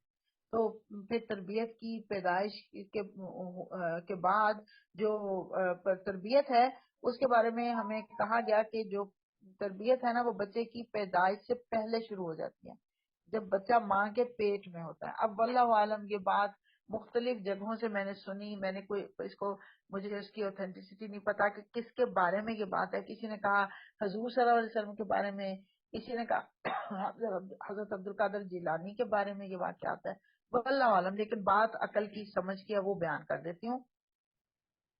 ماں نے پوچھا کہ میں اپنے بچے کی تربیت کرنا چاہتی ہوں، مجھے کچھ طریقہ سکھائیے، کوئی اسلوب بتائیے۔ پوچھا کہ بچے کی عمر کیا ہے؟ کہا کہ 2.5 سال کا۔ بچے کی تربیت کی عمر گزر چکی ہے۔ بچے کی تربیت اس وقت شروع ہوتی ہے جب بچہ ماں کے پیٹ میں ہوتا ہے۔ اب یہ ہم نے دیکھ لیا، ابھی وہ مانگ رہے ہیں، یہ نہیں کہہ رہے اللہ مجھے بیٹا دے، بلکہ کہہ رہے ہیں حبلی من الصالحین، مجھے صالحین میں سے عطا فرما۔ صالح مانگنا، نیک اولاد کے لیے یہ دعا بہت بہترین ہے، یہ دعا پڑھنی چاہیے۔ اب دیکھتے ہیں کتنے فرمانبردار بیٹا کہتے ہیں میں دیکھتا ہوں کہ میں تجھے ذبح کر رہا ہوں، اب بتا تیرا کیا خیال ہے؟ اس نے کہا ابا جان جو کچھ آپ کو حکم دیا جا رہا ہے اسے کر ڈالیے، آپ انشاءاللہ مجھے صابروں میں سے پائیں گے۔ کتنا فرمانبردار! سکھائے کس نے؟ اسماعیل کو آداب فرزند۔ اب دیکھیں ماں کی تربیت تھی، باپ نہیں تھا، ماں کی تربیت تھی۔ آخر کو جب ان دونوں نے سر تسلیم خم کر دیا اور ابراہیم نے بیٹے کو ماتھے کے بل گرا دیا، اور ہم نے ندا دی کہ اے ابراہیم تو نے خواب سچ کر دکھایا،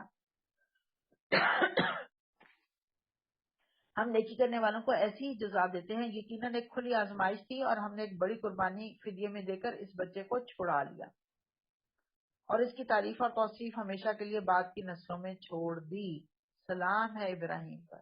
ہم آج تک درود پڑھتے ہیں، ساتھ حضرت ابراہیم کے لیے بھی درود پڑھتے ہیں، ان پر بھی سلام بھیجتے ہیں، کیونکہ اللہ نے یہ طریقہ سکھا دیا۔ کیوں؟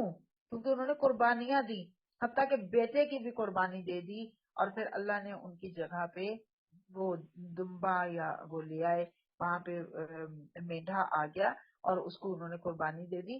آپ دیکھیے کتنے وہ اللہ کی اطاعت گزار انسان تھے کہ بیٹے کو قربان کرنے کے لیے تیار ہو گیا۔ اگر ہمارے لیے ہوتا کہ ہم بھی اپنے بیٹے کو قربان کر دیں، کتنے لوگ کرتے؟ ہم تو بکرا قربان کرتے ہوئے 100 حجتیں کرتے ہیں۔ آج بہت لوگ یہ سوال کرتے ہیں کہ جی اس کی جگہ کچھ اور کر لیں، گوشت ضائع ہوتا ہے۔ کیوں ضائع ہوتا ہے؟ غریب بندے بےچارے پورا سال انتظار میں ہوتے ہیں کہ قربانی ہوگی تو ہمیں بھی گوشت کھانے کو ملے گا۔ سلام ہے ابراہیم پر، ہم نیکی کرنے والوں کو ایسی ہی جزا دیتے ہیں، یقیناً وہ ہمارے مومن بندوں میں سے تھا، اور ہم نے اسے اسحاق کی بشارت دی، ایک نبی صالحین میں سے، اور اسے اور اسحاق کو برکت دی۔ اب ان کے آگے اولاد کی بات ہو رہی ہے۔ اب ان دونوں کی ضروریت میں سے کوئی محسن ہے اور کوئی اپنے نفس پر کھلا ظلم کرنے والا۔ اچھا ایک بات اور میرے ذہن میں آئی کہ قربانی دی حضرت ابراہیم نے اپنے بیٹے کی اور حضرت اسماعیل کی، اللہ وہاں پہ مینڈھا لے آیا اور اس کے بعد ان کو کہا کہ تمہیں اجر وہی ملے گا جیسے بیٹا قربان کرنے کا۔ تو ہم بھی جب قربانی کرتے ہیں تو یہ سارا ہمارے ذہن میں ہونا چاہیے تصور، بیٹے کو قربان کرنے کا اجر ملے گا اگر ہم اللہ کی خالص نیت کے ساتھ قربانی دیں۔ اور ہم نے موسیٰ اور ہارون پر احسان کیا، ان کو اور ان کی قوم کو کرب عظیم سے نجات دی۔ کرب عظیم کیا تھا؟ شروع میں بالکل ہم نے پڑھا ہے اس میں سورہ البقرہ میں، وہ جو فرعون تھا وہ کرتا تھا نا یذبحون ابناءکم ویستحیون نساءکم، وہ کیا کرتا تھا؟ زندہ کرتا تھا، چھوڑتا تھا عورتوں کو، ان کی لڑکیوں کو، اور لڑکوں کو ذبح کر دیتا تھا۔ انہیں نصرت بخشی جس کی وجہ سے وہ غالب رہے، ان کو نہایت واضح کتاب عطا کی، انہیں راہ راست دکھائی، اور بعد کی نسلوں میں ان کا ذکر خیر باقی رکھا۔ سلام ہے موسیٰ اور ہارون پر، ہم نیکی کرنے والوں کو ایسی ہی جزا دیتے ہیں، در حقیقت وہ ہمارے مومن بندوں میں سے تھے۔ اور الیاس بھی یقیناً مرسلین میں سے تھا، حضرت الیاس علیہ السلام بنی اسرائیل کے پیغمبروں میں سے تھے۔ یاد کرو جب اس نے اپنی قوم سے کہا تھا تم لوگ ڈرتے نہیں ہو، کیا تم بال کو پکارتے ہو؟ بال ان کا ایک وہ تھا، بت تھا جس کو یہ پکارتے تھے۔ اور انٹرسٹنگ چیز بتاؤں آپ کو، شوہر کو بھی عربی میں بال کہتے ہیں، بے آئین لام، بال۔ تو اور احسن الخالقین کو چھوڑ دیتے ہو، اس اللہ کو جو تمہارا اور تمہارے اگلے پچھلے آباء و اجداد کا رب ہے، مگر انہوں نے اسے جھٹلا دیا، سو اب یقیناً وہ سزا کے لیے پیش کیے جانے والے ہیں، بجز ان بندگان خدا کے جن کو خالص کر لیا گیا تھا۔ اور الیاس کا ذکر خیر ہم نے بعد کی نسلوں میں باقی رکھا۔ حضرت الیاس علیہ السلام کا ذکر بعد میں اللہ تعالیٰ نے باقی رکھا۔ ان کے بارے میں بھی ان لوگوں نے نا غلوف کیا، ان کے بارے میں بھی یہ کہا گیا کہ جی وہ ایک بگولا آیا اور وہ زندہ آسمان پر اٹھا لیے گئے۔ استغفر اللہ العظیم۔ اور اللہ فرما رہا ہے کہ سلام ہے الیاس پر، ہم نیکی کرنے والوں کو ایسی ہی جزا دیتے ہیں. واقعی وہ ہمارے مومن بندوں میں سے تھا، اور لوط بھی انہی لوگوں میں سے تھا جو رسول بنا کر بھیجے گئے ہیں. یاد کرو جب ہم نے اس کو اور اس کی سب گھر والوں کو نجات دی سوائے ایک بڑھیا کے جو پیچھے رہ جانے والوں میں سے تھی، پھر باقی سب کو تہس نہس کر دیا. آج تم صبح و شام ان کے اجڑے دیار پر سے گزرتے ہو، کیا تم کو عقل نہیں آتی؟ وہاں سے گزرتے ہو، حسرت عبرت نہیں پکڑتے تم؟ کیونکہ شام اور فلسطین کو جاتے تھے نا جو، تو اس راستے سے گزر کے جاتے تھے حجاز والے. تو اللہ پوچھا کیا تم کو عقل نہیں آتی؟ اور یقیناً یونس بھی رسولوں میں سے تھا. یاد رکھو جب وہ ایک بھری کشتی کی طرف بھاگ نکلا، پھر قرآن اندازی میں شریک ہوا اور اس میں مات کھائی، آخر کار مچھلی نے اسے نگل لیا اور وہ ملامت زدہ تھا. اب اگر وہ تسبیح کرنے والوں میں سے نہ ہوتا تو روز قیامت تک اسی مچھلی کے پیٹ میں رہتا. اب پتہ کیا چلا؟ دو باتیں. ایک یہ کہ اللہ مشکلات سے نکالتا ہے اگر غلطی کا اعتراف کر لیں، اگر اللہ سے توبہ کر لیں، اپنی غلطی کا احساس کر کے توبہ کر لیں. اور تیسری بات یہ کہ اللہ کی حمد ساتھ کریں، تسبیح کریں. اور چوتھی بات بھی ہے، اللہ سے مایوس نہ ہو. یہ چار باتیں ہوں گی، اللہ ہر مشکل سے نکال دے. نوٹ کیجئے: غلطی کا اعتراف، توبہ، اللہ کی حمد، اللہ سے مایوس نہ ہونا. آخر کار یہ لا الہ الا انت سبحانہ کا پڑھنا بہت اچھا ہے، لیکن محلے والوں کو جمع کر کے 1.25 لاکھ دفعہ پڑھنا مشکل سے نکلنے کے لیے یہ کوئی گر نہیں ہے. اللہ نے قرآن میں بتا دیا گر یہ 4 چیزیں ہیں، یہ 4 چیزیں پکڑ لو اس مشکل سے بھی نکل آؤ گے. آخر کار ہم نے اسے ایک بڑی سقیم حالت میں ایک چٹیا زمین پر پھینک دیا اور اس پر ایک بیلدار درخت اگا دیا. اس کے بعد ہم نے اسے 1 لاکھ سے زائد لوگوں کی طرف بھیجا، وہ ایمان لائے اور ہم نے ایک وقت خاص تک انہیں باقی رکھا. یعنی اس وقت ان کی موت کا وقت نہیں تھا، مچھلی کے پیٹ میں چلے گئے لیکن اللہ نے باقی رکھنا تھا. کیوں؟ کیونکہ اس کے بعد انہوں نے بھی دین کی تعلیم دینی تھی. بیلدار درخت کے بارے میں جو روایات میں آتا ہے وہ یہ کہ یہ کدو کا درخت تھا، کدو کی بیل تھی، اور اسی لیے کہا جاتا ہے کہ کدو جو ہے وہ اسکن پرابلم کے لیے بڑا اچھا ہے. پھر ذرا ان لوگوں سے پوچھو کیا ان کے دل کو یہ بات لگتی ہے کہ تمہارے رب کے لیے تو ہوں بیٹیاں اور ان کے لیے ہوں بیٹے؟ یہ کیوں؟ کیونکہ یہ فرشتوں کو کہتے تھے کہ اللہ کی بیٹیاں. یہ مشرکین مکہ کا عقیدہ تھا، اور ہم پہلے پڑھ رہے ہیں اللہ کہہ رہا ہے میرے لیے تو تم وہ چیز چوز کرتے ہو جو تم اپنے لیے چوز نہیں کرتے. تمہیں جب بیٹیوں کی بات بتائی جاتی ہے تمہارے چہروں پر سیاہی چھا جاتی ہے. اللہ فرما رہا ہے کیا واقعی ہم نے ملائکہ کو عورتیں ہی بنایا ہے اور یہ آنکھوں دیکھی بات کہہ رہے ہیں؟ خوب سن رکھو، دراصل یہ لوگ اپنی من گھڑت سے یہ بات کہتے ہیں کہ اللہ اولاد رکھتا ہے، واقعی یہ جھوٹے ہیں. کیا اللہ نے بیٹوں کی بجائے بیٹیاں اپنے لیے پسند کر لی؟ تمہیں کیا ہو گیا ہے؟ کیسے حکم لگا رہے ہو؟ کیا تمہیں ہوش نہیں آتا؟ یا پھر تمہارے پاس ان باتوں کے لیے کوئی صاف سند ہے تو لاؤ اپنی وہ کتاب اگر تم سچے ہو. انہوں نے اللہ اور ملائکہ کے درمیان نسب کا رشتہ بنا رکھا ہے، حالانکہ ملائکہ خوب جانتے ہیں کہ یہ لوگ مجرم کی حیثیت سے پیش ہونے والے ہیں. سبحان اللہ عما یصفون. اللہ تو پاک ہے، اس پاک صفات والا ہے اور ان باتوں سے جو یہ لوگ گھڑا کرتے ہیں. اس کے خالص بندوں کے سوا دوسرے لوگ اس کی طرف منسوب کرتے ہیں جو باتیں ان سے وہ پاک ہے. پس تم اور تمہارے معبود اللہ سے کسی کو پھیر نہیں سکتے مگر صرف اس کو جو دوزخ کی بھڑکتی ہوئی آگ میں جھلسنے والا ہو. اور ہمارا حال تو یہ ہے کہ ہم میں سے ہر ایک ایک کا مقام مقرر ہے اور ہم سب بستہ خدمتگار ہیں اور تسبیح کرنے والے ہیں. وَإِنَّا لَنَحْنُ الْمُسَبِّحُونَ. پتہ چلا فرشتوں کی بہت بڑی صفت کہ وہ تسبیح کرتے ہیں ہر وقت. یہ لوگ پہلے تو کہا کرتے تھے کہ کاش ہمارے پاس وہ ذکر ہوتا جو پچھلی قوموں کو ملا تھا تو ہم اللہ کے چیدہ بندے ہوتے، مگر جب وہ آ گیا تو انہوں نے اس کا انکار کر دیا. اب عنقریب انہیں اس روش کا نتیجہ معلوم ہو جائے گا. اپنے بھیجے ہوئے بندوں سے ہم پہلے ہی وعدہ کر چکے ہیں کہ یقیناً ان کی مدد کی جائے گی اور ہمارا لشکر ہی غالب ہو کر رہے گا. بس اے نبی صلی اللہ علیہ وسلم ذرا کچھ مدت تک انہیں ان کے حال پر چھوڑ دو اور دیکھتے رہو، عنقریب یہ خود بھی دیکھ لیں گے. افبعذابنا یستعجلون. کیا یہ ہمارے عذاب کے لیے جلدی مچا رہے ہیں؟ پس جب وہ ان کے ذہن میں آ اترے گا تو وہ اس دن ان لوگوں کے لیے بہت برا ہوگا جنہیں ڈراوا دیا جا چکا ہے. بس ذرا انہیں کچھ مدت کے لیے چھوڑ دو اور دیکھتے رہو، عنقریب یہ خود بھی دیکھ لیں گے. سبحان ربک رب العزت عما یصفون وسلام علی المرسلین والحمد للہ رب العالمین. پاک ہے تیرا رب عزت کا مالک ان تمام باتوں سے جو یہ لوگ بنا رہے ہیں، اور السلام ہے مرسلین پر، اور ساری تعریف اللہ رب العالمین ہی کے لیے ہے۔ مجلس کے اختتام کی یہ دعا حضرت محمد صلی اللہ علیہ وسلم نے سکھائی۔ نماز کے اختتام پر 3 دفعہ آپ یہ دعا پڑھا کرتے تھے۔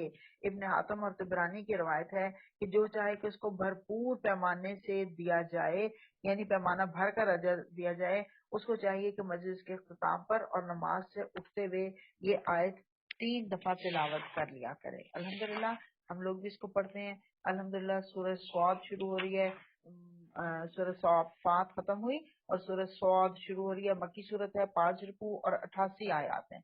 قرآن کریم کے نزول کا مقصد بہت واضح طور پر بیان کیا گیا اس میں۔ بسم اللہ الرحمن الرحیم، صاد والقرآن ذی الذکر، صاد قسم ہے نصیحت بھرے قرآن کی، بلکہ یہی لوگ جنہوں نے ماننے سے انکار کیا ہے سخت تکبر اور ضد میں مبتلا ہیں۔ ان سے پہلے ہم ایسی کتنی ہی قوموں کو ہلاک کر چکے ہیں، اور جب ان کی شامت آئی ہے تو وہ چیخ اٹھے ہیں، مگر وہ وقت بچنے کا نہیں ہوتا۔ ان لوگوں کو اس بات پر بڑا تعجب ہوا کہ ایک ڈرانے والا خود انہی میں سے آ گیا۔ منکرین کہنے لگے کہ یہ ساحر ہے، سخت جھوٹا ہے، کیا اس نے سارے خداؤں کی جگہ بس ایک ہی خدا بنا ڈالا؟ یہ تو بڑی عجیب بات ہے۔ اور سرداران قوم یہ کہتے ہوئے نکل گئے کہ چلو اور ڈٹے رہو اپنے معبودوں کی عبادت پر، یہ بات تو کسی اور ہی غرض سے کہی جا رہی ہے۔ یہ بات ہم نے زمانے قریب کی ملت میں کسی سے نہیں سنی، یہ کچھ نہیں مگر ایک من گھڑت بات۔ کیا ہمارے درمیان بس یہ ایک شخص رہ گیا تھا جس پر اللہ کا ذکر نازل کر دیا گیا؟ استغفر اللہ استغفر اللہ۔ حضرت محمد صلی اللہ علیہ وسلم کو حیران ہو کے کہتے تھے یہی رہ گیا؟ کیوں؟ جو فائنینشیل جو ان کا سٹیٹس ہے وہ کیونکہ بہت ہائی نہیں تھا، اس وجہ سے وہ کہتے تھے یہی رہ گیا تھا اصل بات۔ اور پھر یتیم بھی تھے۔ اصل بات یہ ہے کہ یہ میرے ذکر پر شک کر رہے ہیں، اور یہ ساری باتیں اس لیے کر رہے ہیں کہ انہوں نے میرے عذاب کا مزہ چکھا نہیں۔ اللہ نے خود کہہ دیا کہ اے محمد صلی اللہ علیہ وسلم یہ آپ پر شک نہیں کر رہے، یہ میرے ذکر پر شک کر رہے ہیں۔ اور کیا تیرے داتا اور غالب پروردگار کی رحمت کے خزانے ان کے قبضے میں ہیں؟ کیا یہ آسمان اور زمین اور ان کے درمیان کی چیزوں کا مالک ہے؟ اچھا تو یہ عالم اسباب کی بلندیوں پر چڑھ کر دیکھیں،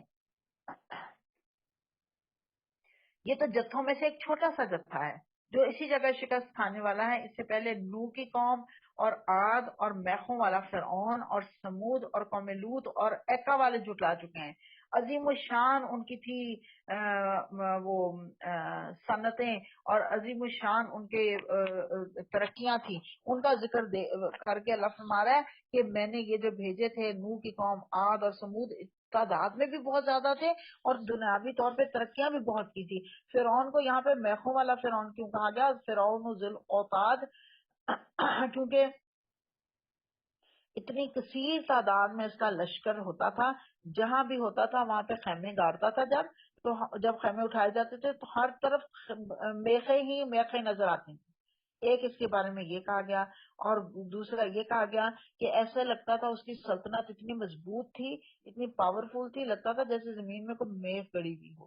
اور ایک تیسری بات بھی کہی جاتی ہے کہ جب وہ کسی سے ناراض ہوتا تھا، سزا دیتا تھا کسی کو، تو اس کو میخیں ٹھونک ٹھونک کر عذاب دیتا تھا۔ استغفر اللہ استغفر اللہ فرما رہا ہے۔ اور یہ لوگ بھی بس ایک دھماکے نہیں جتھے وہ تھے، ان میں سے ہر ایک نے رسولوں کو جھٹلایا اور میری عقوبت کا فیصلہ اس پر چسپاں ہو کر رہا۔ یہ لوگ بس ایک دھماکے کے منتظر ہیں جس کے بعد کوئی دھماکہ نہیں ہوگا، اور یہ کہتے ہیں ہمارے رب، قالوا ربنا اجل لنا قطنا قبل یوم الحساب، ہمارے لیے ہمارا حصہ ہمیں جلدی سے دے دے۔ استغفر اللہ، بہت دفعہ اب تک ہم پڑھ چکے ہیں قرآن میں، یہ کہتے ہیں ہمیں عذاب جلدی لے آؤ، وہ جس عذاب کی دھمکیاں تم دے رہے ہو وہ جلدی نازل کر دو۔ ایک واقعہ ملتا ہے، کہتے ہیں ایک صحابی تھے جو بہت بیمار تھے، ہڈیوں کا پنجر۔ حضور صلی اللہ علیہ وسلم نے پوچھا کہ تم کوئی گئے اس کو عیادت کے لیے؟ پوچھا، لگ رہا تھا جان نکلنے والی ہے لیکن نکل نہیں رہی تھی، اتنا وہ بالکل ہڈیوں کا پنجر بن چکے تھے لیکن جان اٹکی بھی جیسے۔ حضور صلی اللہ علیہ وسلم نے پوچھا تم کو خاص دعا کرتے ہو؟ وہ کہتے ہیں ہاں اللہ کے نبی صلی اللہ علیہ وسلم میں دعا کرتا ہوں، اے میرے رب مجھے آخرت کا عذاب اسی دنیا میں دے دے، آخرت میں نہ دینا۔ استغفر اللہ العظیم۔ حضور صلی اللہ علیہ وسلم نے فرمایا اے بندے تو اس کو اٹھا ہی نہیں سکتا، اس دنیا میں برداشت ہی نہیں کر سکتا، اس لیے یہ نہ اللہ سے دعا کرو بلکہ دعا کرو اللہم حاسبنا حسابا یسیرا۔ اللہ کے لیے کیا مشکل ہے؟ میں ہمیشہ ایک بات کہا کرتی ہوں، اللہ تعالیٰ مجھے توفیق دے میں بھی اسی طرح مانگوں، آپ بھی ایسے ہی مانگیں۔ اللہ سے جب مانگیں تو اپنی اوقات دیکھ کے نہ مانگا کریں، اللہ کی رحمت دیکھ کر مانگا کریں۔ اللہ اپنی رحمت کے طفیل، اپنی رحمت کے شایان شان ہمیں نواز دے. ہماری اوقات تو کچھ بھی نہیں ہے، ہم تو کچھ بھی نہیں کر سکتے. اللہ فرمارے نبی صلی اللہ علیہ وسلم صبر کرو ان باتوں پر جو یہ لوگ بناتے ہیں، اور ان کے سامنے ہمارے بندے داؤد کا قصہ بیان کرو جو بڑی قوتوں کا مالک تھا، ہر معاملے میں اللہ کی طرف رجوع کرنے والا تھا. یہ 2 پوائنٹس ہیں بہت امپورٹنٹ. نمبر 1 یہ کہ بڑی طاقت والا تھا، بڑی قوت والا تھا. ہمارے پاس جس کے پاس 4 پیسے آ جاتے ہیں نا تو قوت اور طاقت دنیاوی طور پہ، وہ اپنے آپ کو پتہ نہیں کیا سمجھتا ہے، وہ پھر لوگوں کے اندر بیٹھ کے نماز قرآن کا ذکر ہی نہیں کرتا، وہ کہتا ہے لوگ کہیں گے یہ تو مولوی ہو گیا. اللہ کہہ رہا ہے وہ بہت طاقت والا بھی تھا، دنیاوی طور پہ بھی اللہ تعالیٰ نے بہت بڑی بادشاہ، بہت بڑی سلطنت دی تھی. حضرت سلیمان کے والد تھے نا کہ، اور پھر اس کے بعد اللہ فرما رہا ہے لیکن ہر معاملے میں اللہ کی طرف رجوع کرنے والا تھا. یعنی اللہ کے آگے ہر وقت جھکا رہنے والا تھا. ہم نے پہاڑوں کو اس کے ساتھ مسخر کر رکھا تھا کہ صبح و شام وہ اس کی تسبیح کرتے تھے، پرندے سمٹ آتے اور سب کے سب اس کی تسبیح کی طرف متوجہ ہو جاتے تھے. ہم نے اس کی سلطنت مضبوط کر دی تھی، اس کو حکمت عطا کی تھی اور فیصلہ کن بات کہنے کی صلاحیت بخشی تھی. وہ کہتے ہیں کہ فصیح البیان تھے، بتایا اللہ نے فصل الخطاب، یعنی کہ قادر الکلام تھے. چھوٹی بات میں پوائنٹ مزے کی بات کر جاتے تھے، امپورٹنٹ بات کر جاتے تھے.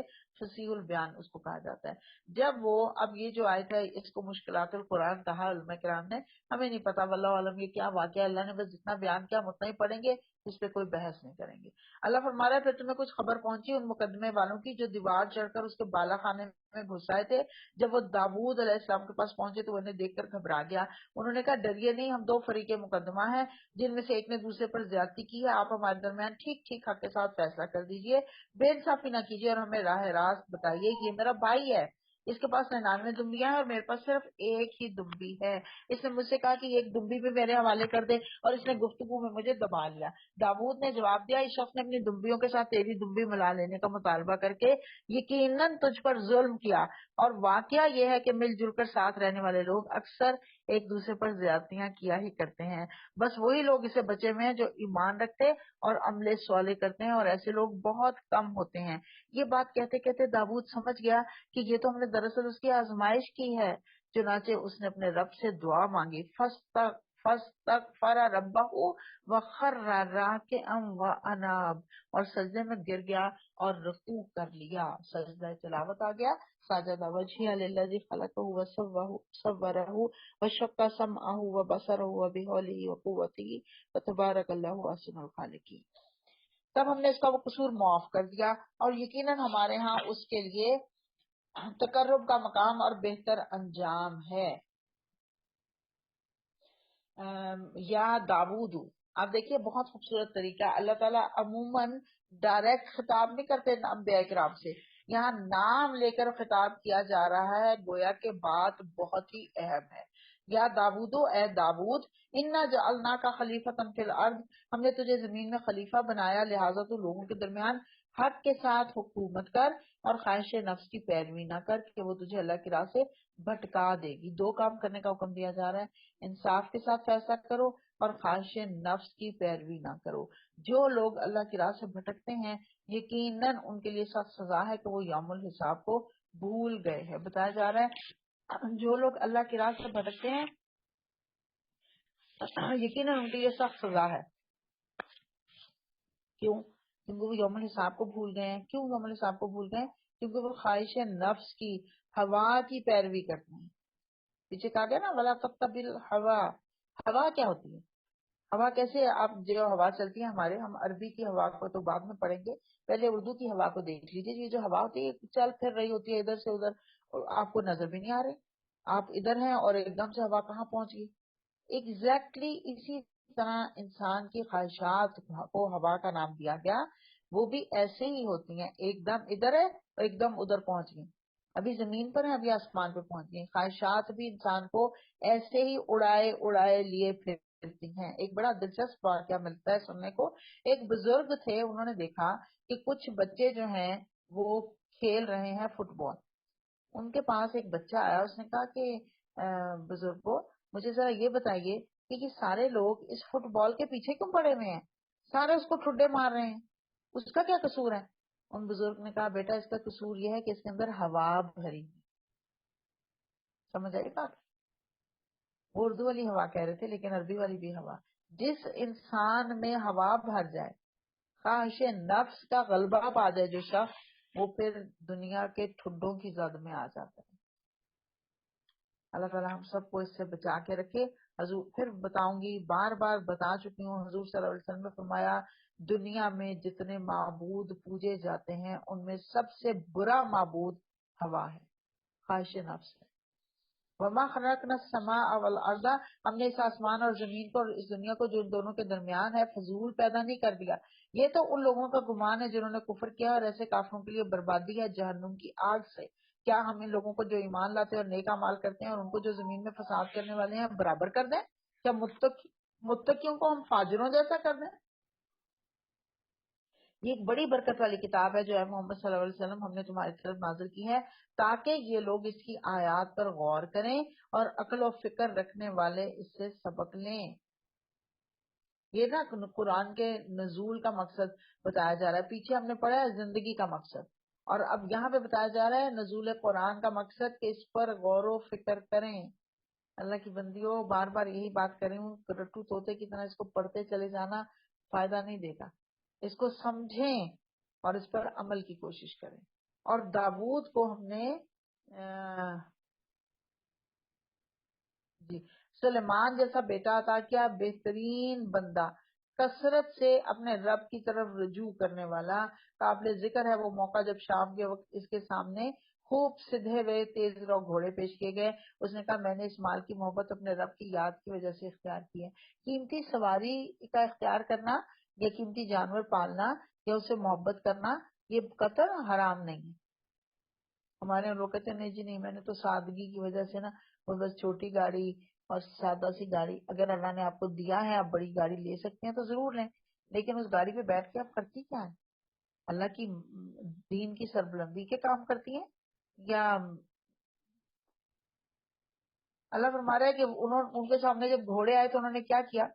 انہوں نے ان کی پیٹھوں پر ہاتھ پھیرا اور انہوں نے کہا کہ اپنے رب کی یاد کی وجہ سے میں نے یہ محبت اختیار کیا. کیسے؟ رب کی یاد کی وجہ سے. کیسے؟ کہ رب کا شکر ادا کیا، نعمت ملی رب کا شکر ادا کیا، اور پھر ان گھوڑوں پر بیٹھ کے اللہ کے دین کے کام کیے. یہاں تک کہ جب وہ گھوڑے نگاہ سے اوجھل ہو گئے تو اس نے حکم دیا انہیں میرے پاس واپس لاؤ. پھر لگا ان کی پنڈلیوں اور گردنوں پر ہاتھ پھیرنے، یعنی محبت سے جیسے. اور دیکھو کہ سلیمان کو بھی ہم نے آزمائش میں ڈالا اور اس کی کرسی پر ایک جسد لا کر ڈال دیا، اور پھر اس نے رجوع کیا اور کہا اے میرے رب مجھے معاف کر دے اور مجھے وہ بادشاہی دے جو میرے بعد کسی کے لیے سزاوار نہ ہو. بے شک تو ہی اصل داتا ہے. اسی کہانی کا ہمیں کچھ پتہ نہیں، نہ ہم نے اس کے اوپر غور کرنا ہے نہ ہم نے اس کے اوپر تدبر کرنا ہے. اللہ تعالیٰ نے وہ ہمیں متشابہات میں سے دے دی، لیکن یہ بات ہم نے غور کرنی ہے. اللہ کہہ رہا ہے وہ انہوں نے کہا اللہ مجھے وہ بادشاہی دے جو میرے بعد کسی کے لیے سزاوار نہ ہو، بے شک تو ہی اصل داتا ہے. گویا کہ وہ یہ کہہ رہے ہیں کہ انہوں نے دعا مانگی اور اللہ نے ان کو عطا کر دی. حضرت سلیمان علیہ السلام کو ایسی بادشاہت ملی جو قیامت تک کسی اور کو نہیں ملے گی. کیوں؟ وجہ کیا ہے اس کی؟ یہ دعا مانگنے کی جرت کیسے ہوئی؟ کیونکہ پیچھے ہم نے پڑھا اللہ کی محبت میں سرشار تھے، اس لیے اللہ سے یہ دعا بھی مانگ لیں. ہم کہتے ہیں چلو جی ایسی بات دعا مانگو جو بس آپ قابل عمل ہو، جو ہمیں اللہ کے لیے قابل عمل ہونا کیا مشکل ہے؟ کن فیکون تو وہ ہو جاتی ہے. اس کا مطلب اللہ سے انہونی کی دعا بھی کر سکتے ہیں، انہونیوں کی دعا بھی کیا کیجیے. یہ آپ سے اللہ کی محبت کا ایک اظہار ہے، آپ کا اللہ سے تعلق کا اظہار ہے کہ کتنا مضبوط تعلق ہے کہ آپ انہونی کی دعا کر رہے ہیں. ہم نے اس کے لیے ہوا کو مسخر کر دیا جو اس کے حکم سے نرمی کے ساتھ چلتی تھی جدھر وہ چاہتا تھا، اور شیاطین کو مسخر کر دیا ہر طرح کے معمار اور غوطہ خور اور دوسرے جو پابندے سلاسل تھے. ہم نے اسے کہا یہ ہماری بخشش ہے، تجھے اختیار ہے جسے چاہے دے اور جسے چاہے روک لے، کوئی حساب نہیں.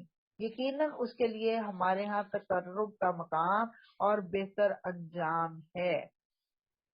اور ہمارے بندے ایوب کا ذکر کرو، جب اس نے اپنے رب کو پکارا کہ شیطان نے مجھے سخت تکلیف اور عذاب میں ڈال دیا ہے. یہ حضرت ایوب کا ذکر اب ہم یہاں پہ چوتھی دفعہ پڑھ رہے ہیں. اس سے پہلے ہم پڑھ چکے ہیں، میں نے آپ کو ان کے حالات بھی بتا دیے تھے، لیکن یہاں پہ ہے تو ہم دوبارہ ان کو پڑھیں گے، سمجھیں گے. انہوں نے کہا کہ مجھے اللہ تعالیٰ شیطان نے سخت تکلیف اور عذاب میں ڈال دیا ہے. ہم نے اسے حکم دیا اپنا پاؤں زمین پر مار، یہ ہے ٹھنڈا پانی نہانے کے لیے اور پینے کے لیے. ہم نے اسے اور اس کے اہل و عیال واپس دیے اور اس کے ساتھ اتنے ہی اور اپنی طرف سے رحمت کے طور پر اور عقل و فکر رکھنے والوں کے لیے درس کے طور پر. ربی انی مسانیت درو و ابتارہم الراحمین دعا مانگی تھی نا انہوں نے، تو اللہ نے ان کی بیماری کو دور کر دیا. اور وہ بیماری یہ نہیں ہے ہم یہ پڑھتے ہیں تو گزر جاتے ہیں، ایک دن بیماری ہوئی اگلے دن دور ہو گئی. کہتے ہیں پتہ نہیں 12 سال یا کتنے سال وہ اس تکلیف میں مبتلا رہے، کئی سال تک وہ مبتلا رہے اور پھر اللہ نے دور کی بیماری. پیغمبر کی بیماری، آزمائش اتنے سال ہوئی ان کی، ہم ایک دو دن کے اندر گھبرا جاتے ہیں. اللہ فرما رہا ہے عقل اور فکر رکھنے والوں کے لیے درس کے طور پر. اور ہم نے اس سے کہا تنکوں کا ایک مٹھا لے اور اس سے مار دے، اپنی قسم نہ توڑ. وہ انہوں نے کوئی قسم کھا لی تھی، اللہ عالم کیا تھی، ہم اس میں بھی نہیں جائیں گے. لیکن اللہ نے کہا کہ 100 کوڑے مارنے کی جیسے، تو انہوں نے کہا ایک مٹھا لے لے اور تنکوں کا اور وہ مار دے، تیری قسم پوری ہو جائے گی. جھاڑو کی طرح بنا لے نا اور بس وہ مار دے تو وہ 100 اس میں آ جاتے ہیں. لیکن گرنے کی ضرورت نہیں، بس ایک مٹھا ہو اور دازن 100 اس کے اندر ہو تو یہ کافی ہو جائے گا. ہم نے اسے ثابت پایا بہترین بندہ اپنے رب کی طرف بہت رجوع کرنے والا. حضور صلی اللہ علیہ وسلم کی سیرت بھی ہم پڑھتے ہیں جب تو ہمیں پتہ چلتا ہے ایک واقعہ کہ ایک بوڑھے نے زنا کیا تھا تو اس کو بھی پھر اسی طرح سزا دی گئی تھی، ایک مٹھا لے کے مارا گیا تھا، کیونکہ اگر پورے 100 کوڑے اس کو لگائے جاتے تو وہ مر جاتا. اور ہمارے بندوں ابراہیم اور اسحاق اور یعقوب کا ذکر کرو علیہم السلام اجمعین، بڑی قوت عمل رکھنے والے اور دیدہ لوگ تھے. ہم نے ان کو ایک خاص صفت کی بنا پر برگزیدہ کیا تھا اور وہ دار آخرت کی یاد تھی. خاص صفت کیا تھی؟ آخرت کی فکر تھی ان کو.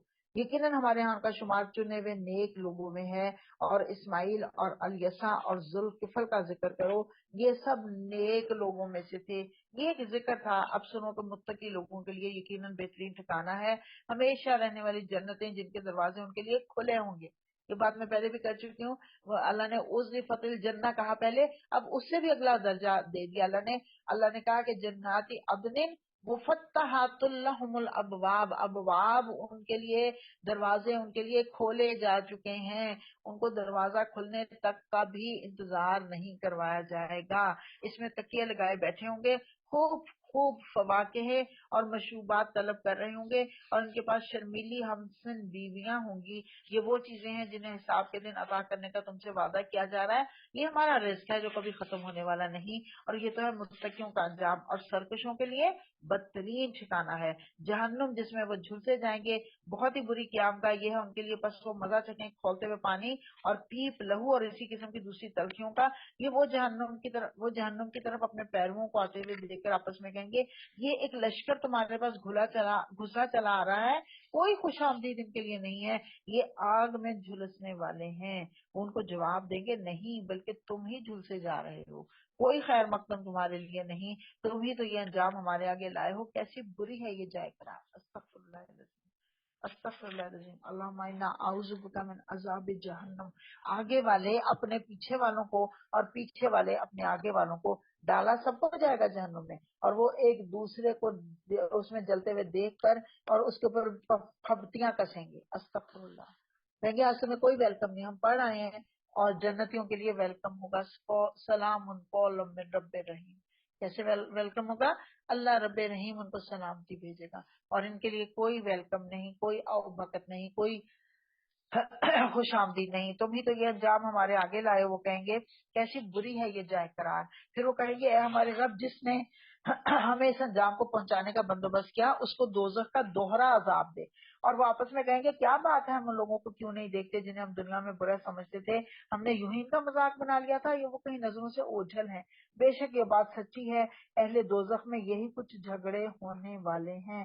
پھر ان کو فکر پڑے گی وہ جو مومن تھا دنیا میں اس کا تو ہم نے بڑا مذاق اڑایا تھا، وہ کہاں ہے، وہ تو ہمیں نظر ہی نہیں آ رہا، وہ تو ہم اتنا اس کو کمتر سمجھتے تھے اور ہمارا خیال تھا کہ آج وہ بھی ہمارے ساتھ یہاں پہ ہی ہوگا، لیکن آج سے وہ یہاں نہیں ہے، وہ کہاں ہے. اے نبی صلی اللہ علیہ وسلم ان سے کہو میں تو بس خبردار کر دینے والا ہوں، کوئی حقیقی معبود نہیں مگر اللہ جو یکتا ہے، اکیلا ہے، اللہ الواحد القہار. اے نبی صلی اللہ علیہ وسلم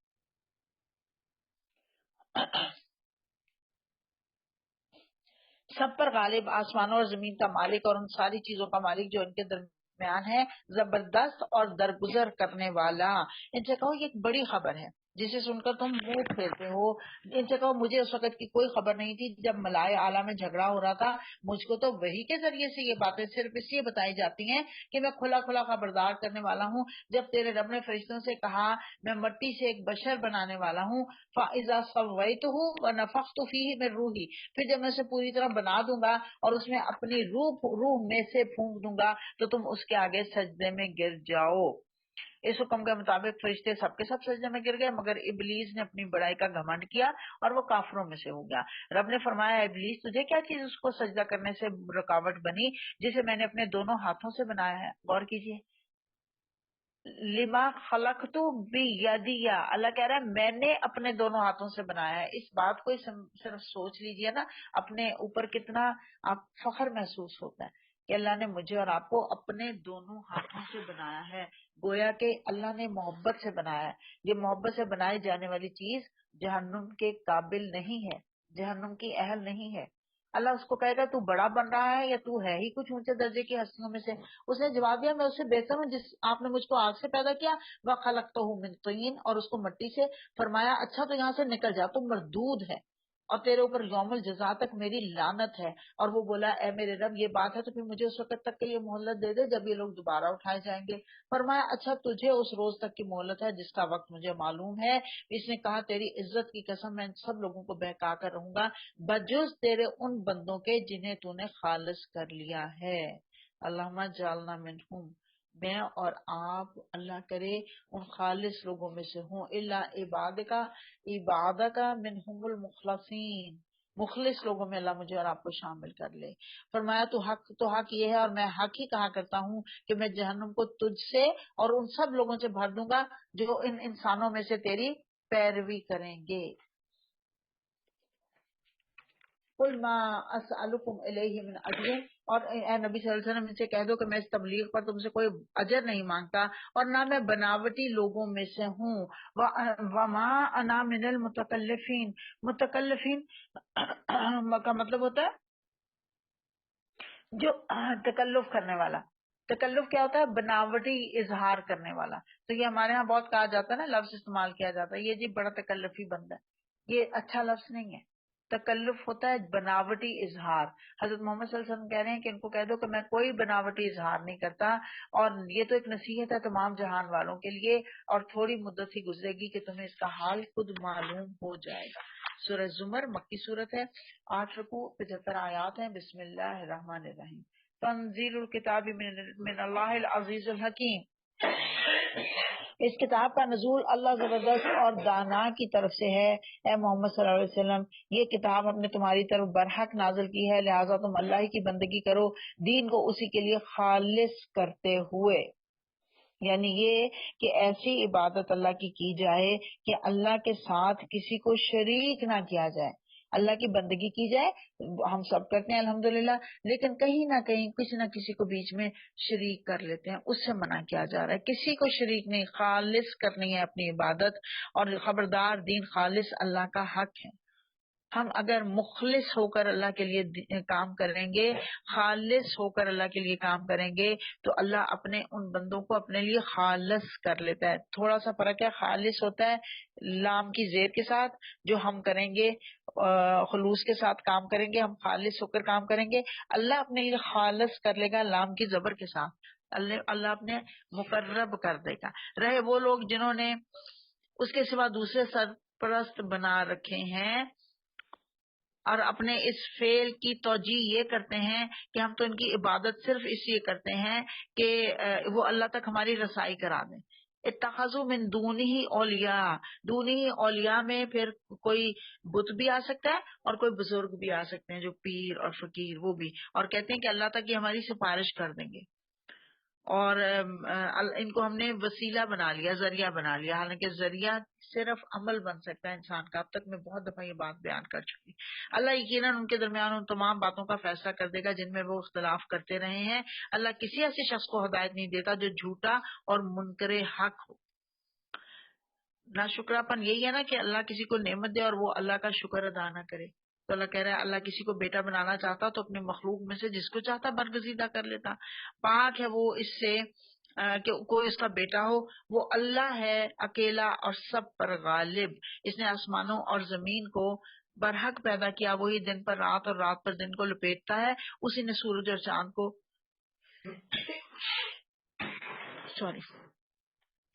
اس نے سورج اور چاند کو اس طرح مسخر کر رکھا ہے کہ ہر ایک ایک وقت مقرر تک چلے جا رہا ہے. جان رکھو وہ زبردست ہے اور درگزر کرنے والا ہے. اسی نے تم کو ایک جان سے پیدا کیا اور پھر وہی ہے جس نے اس جان سے اس کا جوڑا بنایا. اسی نے تمہارے لیے مویشیوں میں سے 8 نر اور مادہ پیدا کیے. میں یہ پہلے ذکر کر چکی ہوں. اونٹ، گائے، بھیڑ، بکری، ان کے نر اور مادہ 8 بن گئے نا. اور اسی نے تمہارے لیے مویشیوں میں سے 8 نر اور مادہ پیدا کیے. وہ تمہاری ماؤں کے پیٹوں میں 3 تاریک پردوں کے اندر تمہیں ایک کے بعد ایک شکل دیتا چلا جاتا ہے. سبحان اللہ. نبی صلی اللہ علیہ وسلم کو نہیں پتا تھا کہ ماں کے پیٹ میں کتنی جھلیوں میں بچہ پرورش پاتا ہے. یہ تو آج سائنس نے ثابت کیا کہ 3 پردوں میں بچہ پرورش پاتا ہے. پیٹ، رحم اور مشیمہ، وہ جھلی جس میں بچہ لپٹا ہوا ہوتا ہے. تو اور اندھیروں میں بچہ پرورش پاتا ہے. اور انسان پڑھ کر اس دور کے لوگ حیران تھے، لیکن آج کے لوگوں نے جب سائنس نے ثابت کر دیا تو اور حیران ہو گئے کہ ہیں یہ کیسے ہو گیا. اللہ نے 1400 سال پہلے بتا دیا. یہی اللہ جس کے یہ کام ہے تمہارا رب ہے. بادشاہی اسی کی ہے، کوئی معبود اس کے سوا نہیں. میں آپ کو پہلے بتا چکی ہوں. امبریولوجسٹ ایک تھا نان مسلم، پتہ نہیں وہ اسلام اس نے قبول کیا کہ نہیں، لیکن اس نے یہ پڑھ کے وہ حیران رہ گیا تھا. اس نے کہا یہ تو ہم نے اب آ کے تحقیق کی اور ثابت ہوا ہمارے اوپر، یہ کیسے قرآن میں 1400 سال پہلے کیسے آ گیا ہے. اللہ پوچھا پھر تم فَأَنَّ تُصْرَفُونَ، کدھر سے تم بہکائے جا رہے ہو. اگر تم کفر کرو تو اللہ تم سے بے نیاز ہے، لیکن وہ اپنے بندوں کے لیے کفر کو پسند نہیں کرتا. اور اگر تم شکر کرو تو اسے وہ تمہارے لیے پسند کرتا ہے. اور کوئی بوجھ اٹھانے والا کسی دوسرے کا بوجھ نہیں اٹھائے گا. آخر کار تم سب کو اپنے رب کی طرف پلٹنا ہے، پھر وہ تمہیں بتا دے گا کہ تم کیا کرتے رہے ہو. وہ تو دلوں کا حال تک جانتا ہے. انسان پر جب کوئی آفت آتی ہے تو وہ اپنے رب کی طرف رجوع کر کے اسے پکارتا ہے. یعنی جب مصیبت آتی ہے نا، ہر بگڑا ہوا شخص اللہ کو پکارتا ہے. پھر جب اس کا رب اسے اپنی نعمت سے نواز دیتا ہے تو وہ اس مصیبت کو بھول جاتا ہے جس میں وہ پہلے پکار رہا تھا، اور دوسروں کو اللہ کا ہمسر ٹھہراتا ہے تاکہ اس کی راہ سے گمراہ کر دے. اے نبی صلی اللہ علیہ وسلم، اس سے کہو کہ تھوڑے دن اپنے کفر سے لطف اٹھا لے، یقیناً تو دوزخ میں جانے والا ہے. کیا اس شخص کی روش بہتر ہے یا اس شخص کی جو مطیع فرمان ہے، رات کی گھڑیوں میں کھڑا رہتا اور سجدے کرتا ہے، آخرت سے ڈرتا اور اپنے رب کی رحمت سے امید لگائے ہوئے ہے. قل هل يستوي الذين يعلمون والذين لا يعلمون، ان سے پوچھو کیا جاننے والے اور نہ جاننے والے دونوں کبھی برابر ہو سکتے ہیں؟ جاننے والے اور نہ جاننے والے، علم والے اور نہ علم والے، کتنا فرق ہے. آپ دیکھیے پڑھے لکھے انسان میں اور ان پڑھ میں کتنا فرق ہوتا ہے. ایسے ہی دنیا کو سمجھنے والے اور نہ سمجھنے والے میں کتنا فرق ہے. اسی طرح سے اچھی نیت سے اچھا علم حاصل کر کے اچھی جگہ استعمال کرتا ہے تو اللہ کے ہاں اجر پاتا ہے. لیکن اگر کوئی علم تو حاصل کرے لیکن علم کے آداب کو نہ سمجھے تو وہ علم اس کے اوپر بوجھ پڑ جاتا ہے. علم کا لازمی نتیجہ عمل میں ڈھلنا ہے، ورنہ علم بنی اسرائیل کی جیسے مثال دی گئی کہ گدھے کے بوجھ کی طرح ہوتا ہے. حضور صلی اللہ علیہ وسلم نے فرمایا تھا نا، وہ لوگ جو مجھ پر ایمان نہیں لاتے. صحابہ کرام حیران ہو گئے. انہوں نے کہا یا رسول اللہ صلی اللہ علیہ وسلم، مسلمانوں میں سے وہ کون سے لوگ ہیں جو آپ پر ایمان نہیں لاتے؟ آپ نے فرمایا جو میری کہی ہوئی بات پر عمل نہیں کرتے، وہ ایسے ہیں جیسے وہ مجھ پر ایمان نہیں. وہ ہے کہ عمل لازم و ملزوم شرط ہے علم کی. اللہ فرما رہا ہے نبی صلی اللہ علیہ وسلم کہو کہ اے میرے بندو جو ایمان لائے ہو اپنے رب سے ڈرو. جن لوگوں نے اس دنیا میں نیک رویہ اختیار کیا ہے ان کے لیے بھلائی ہے، اور اللہ کی زمین وسیع ہے، اور صبر کرنے والوں کو تو ان کا اجر بے حساب دیا جائے گا. یعنی وہ لوگ جو اللہ کی خاطر قربانیاں دیں اور وہ لوگ جو صبر کریں ان کو اللہ تعالی بے حساب دے گا، ان لمیٹڈ، بغیر گنے ہوئے. حضرت اسما کو کہا تھا نا حضور صلی اللہ علیہ وسلم نے اللہ کو گن گن کر نہ دو، کہیں اللہ بھی تمہیں گن گن کر نہ دینے لگ جائے. قل انی امرت ان اعبد اللہ مخلصا لہ الدین، اے نبی صلی اللہ علیہ وسلم ان سے کہو مجھے حکم دیا گیا ہے کہ دین کو اللہ کے لیے خالص کر کے اس کی بندگی کروں، مجھے حکم دیا گیا ہے کہ سب سے پہلے میں خود مسلم بنوں، کہو اگر میں اپنے رب کی نافرمانی کروں تو مجھے ایک بڑے دن کے عذاب کا خوف ہے، کہہ دو کہ میں تو اپنے دین کو اللہ کے لیے خالص کر کے اسی کی بندگی کروں گا، تم اس کے سوا جس کی بندگی کرنا چاہو کرتے رہو، کہو اصل دیوالیے تو وہی ہیں جنہوں نے قیامت کے روز اپنے آپ کو اور اپنے اہل و عیال کو گھاٹے میں ڈال دیا، یعنی دنیا کی زندگی بغیر علم کے بسر کر دی، اللہ نے بہت خوشحالی دی، لیکن وہ اپنے آپ کو ہی کچھ چیز سمجھنے لگے، وہ سمجھنے لگے کہ ہم بس یہ جو یہ جو ہمیں ملا ہوا ہے، نعمتیں ملی ہوئی ہیں، یہ ساری نعمتیں ہمیں جو ہے ملی ہوئی، یہ ساری نعمتیں دراصل ہماری اپنی کمائی ہے۔ اللہ کہہ رہا ہے خوب سن رکھو، یہی کھلا دیوالیہ ہے، اور ان پر آگ کی چھتریاں اوپر سے چھائی ہوئی ہوں گی اور نیچے سے بھی، یہ وہ انجام ہے جس سے اللہ اپنے بندوں کو ڈراتا ہے، بس اے میرے بندو میرے غضب سے بچو، فتقونی۔ اب دیکھیے احکامات، بندے، خصوصیات بتائی جا رہی ہیں اللہ کے نیک بندوں کی، وہ تقوی اختیار کرتے ہیں، والذین اجتنبوا الطاغوت ان یعبدوها، جب ان کو طاغوت بندگی کی دعوت دیتا ہے وہ اس کی طرف نہیں جاتے، اللہ کی طرف رجوع کرتے ہیں، انابوا الی اللہ، اللہ کی طرف رجوع کرتے ہیں، ان کے لیے خوشخبری ہے، بس اے نبی صلی اللہ علیہ وسلم بشارت دے دو میرے ان بندوں کو جو بات کو غور سے سنتے ہیں، الذین یستمعون القول، کس بات کو سنتے ہیں؟ جو اللہ کی بات ان تک پہنچائی جا رہی ہے، آپ سن رہی ہیں نا آج الحمدللہ، جو آپ میں سے غور سے سن رہا ہے اس کو خوشخبری دی جا رہی ہے، اور جو اس کے بہترین پہلو کی پیروی کرتا ہے یہ وہ لوگ ہیں جن کو اللہ نے ہدایت بخشی، اور یہی دانش مند لوگ ہیں، اولو الالباب کہا گیا، جو بات کو غور سے سنیں، جو بہترین بات ہے اس کی پیروی کریں، اللہ کی طرف رجوع کریں۔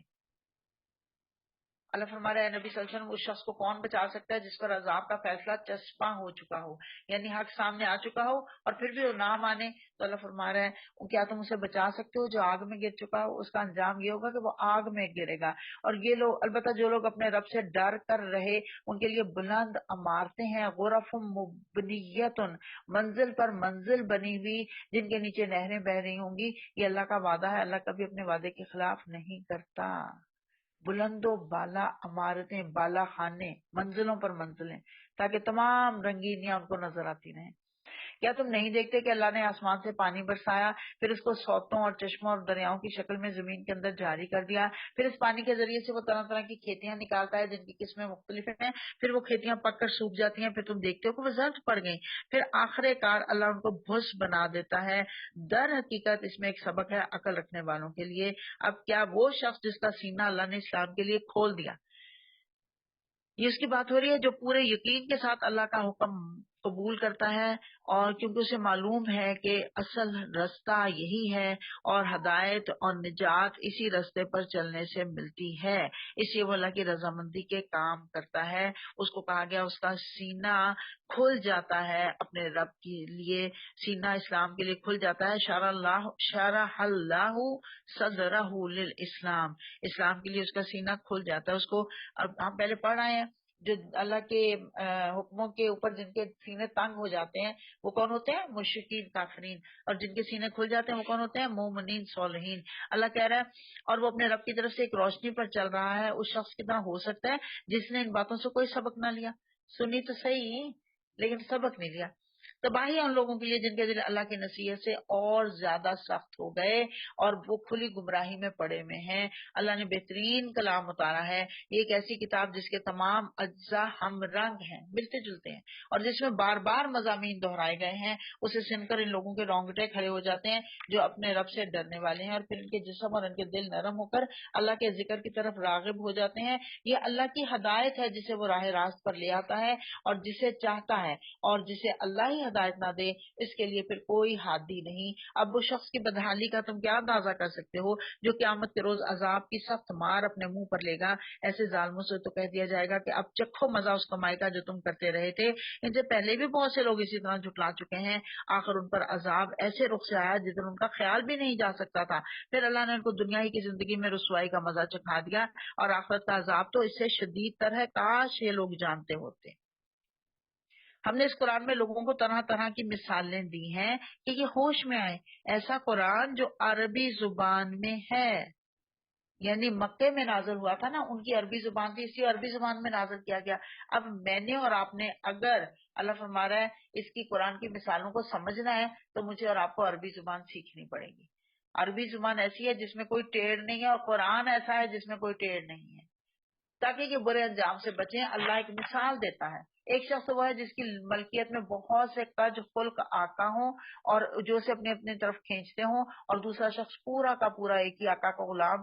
کیا ان دونوں کا حال برابر ہو سکتا ہے؟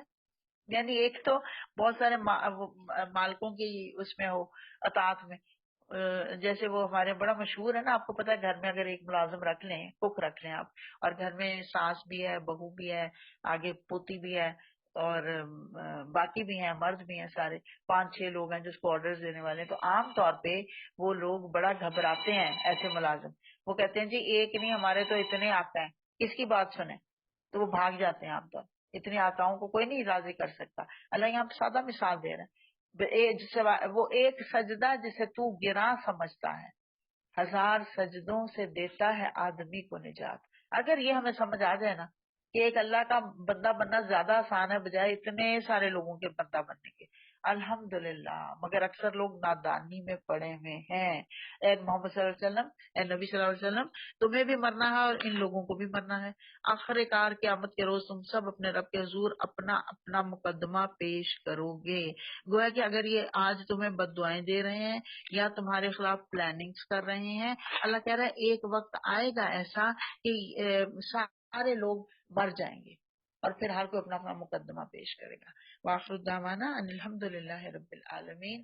اللہم انس واشتی فی قبری، اللہم ارحمنا بالقرآن العظیم واجعلہ لی اماما ونورا وہدی ورحمہ، اللہم ذکرنا منہ ما نسیت وعلمنا منہ ما جہلت وارزقنا تلاوتہ آناء اللیل وآناء النہار واجعلہ لی حجۃ یا رب العالمین۔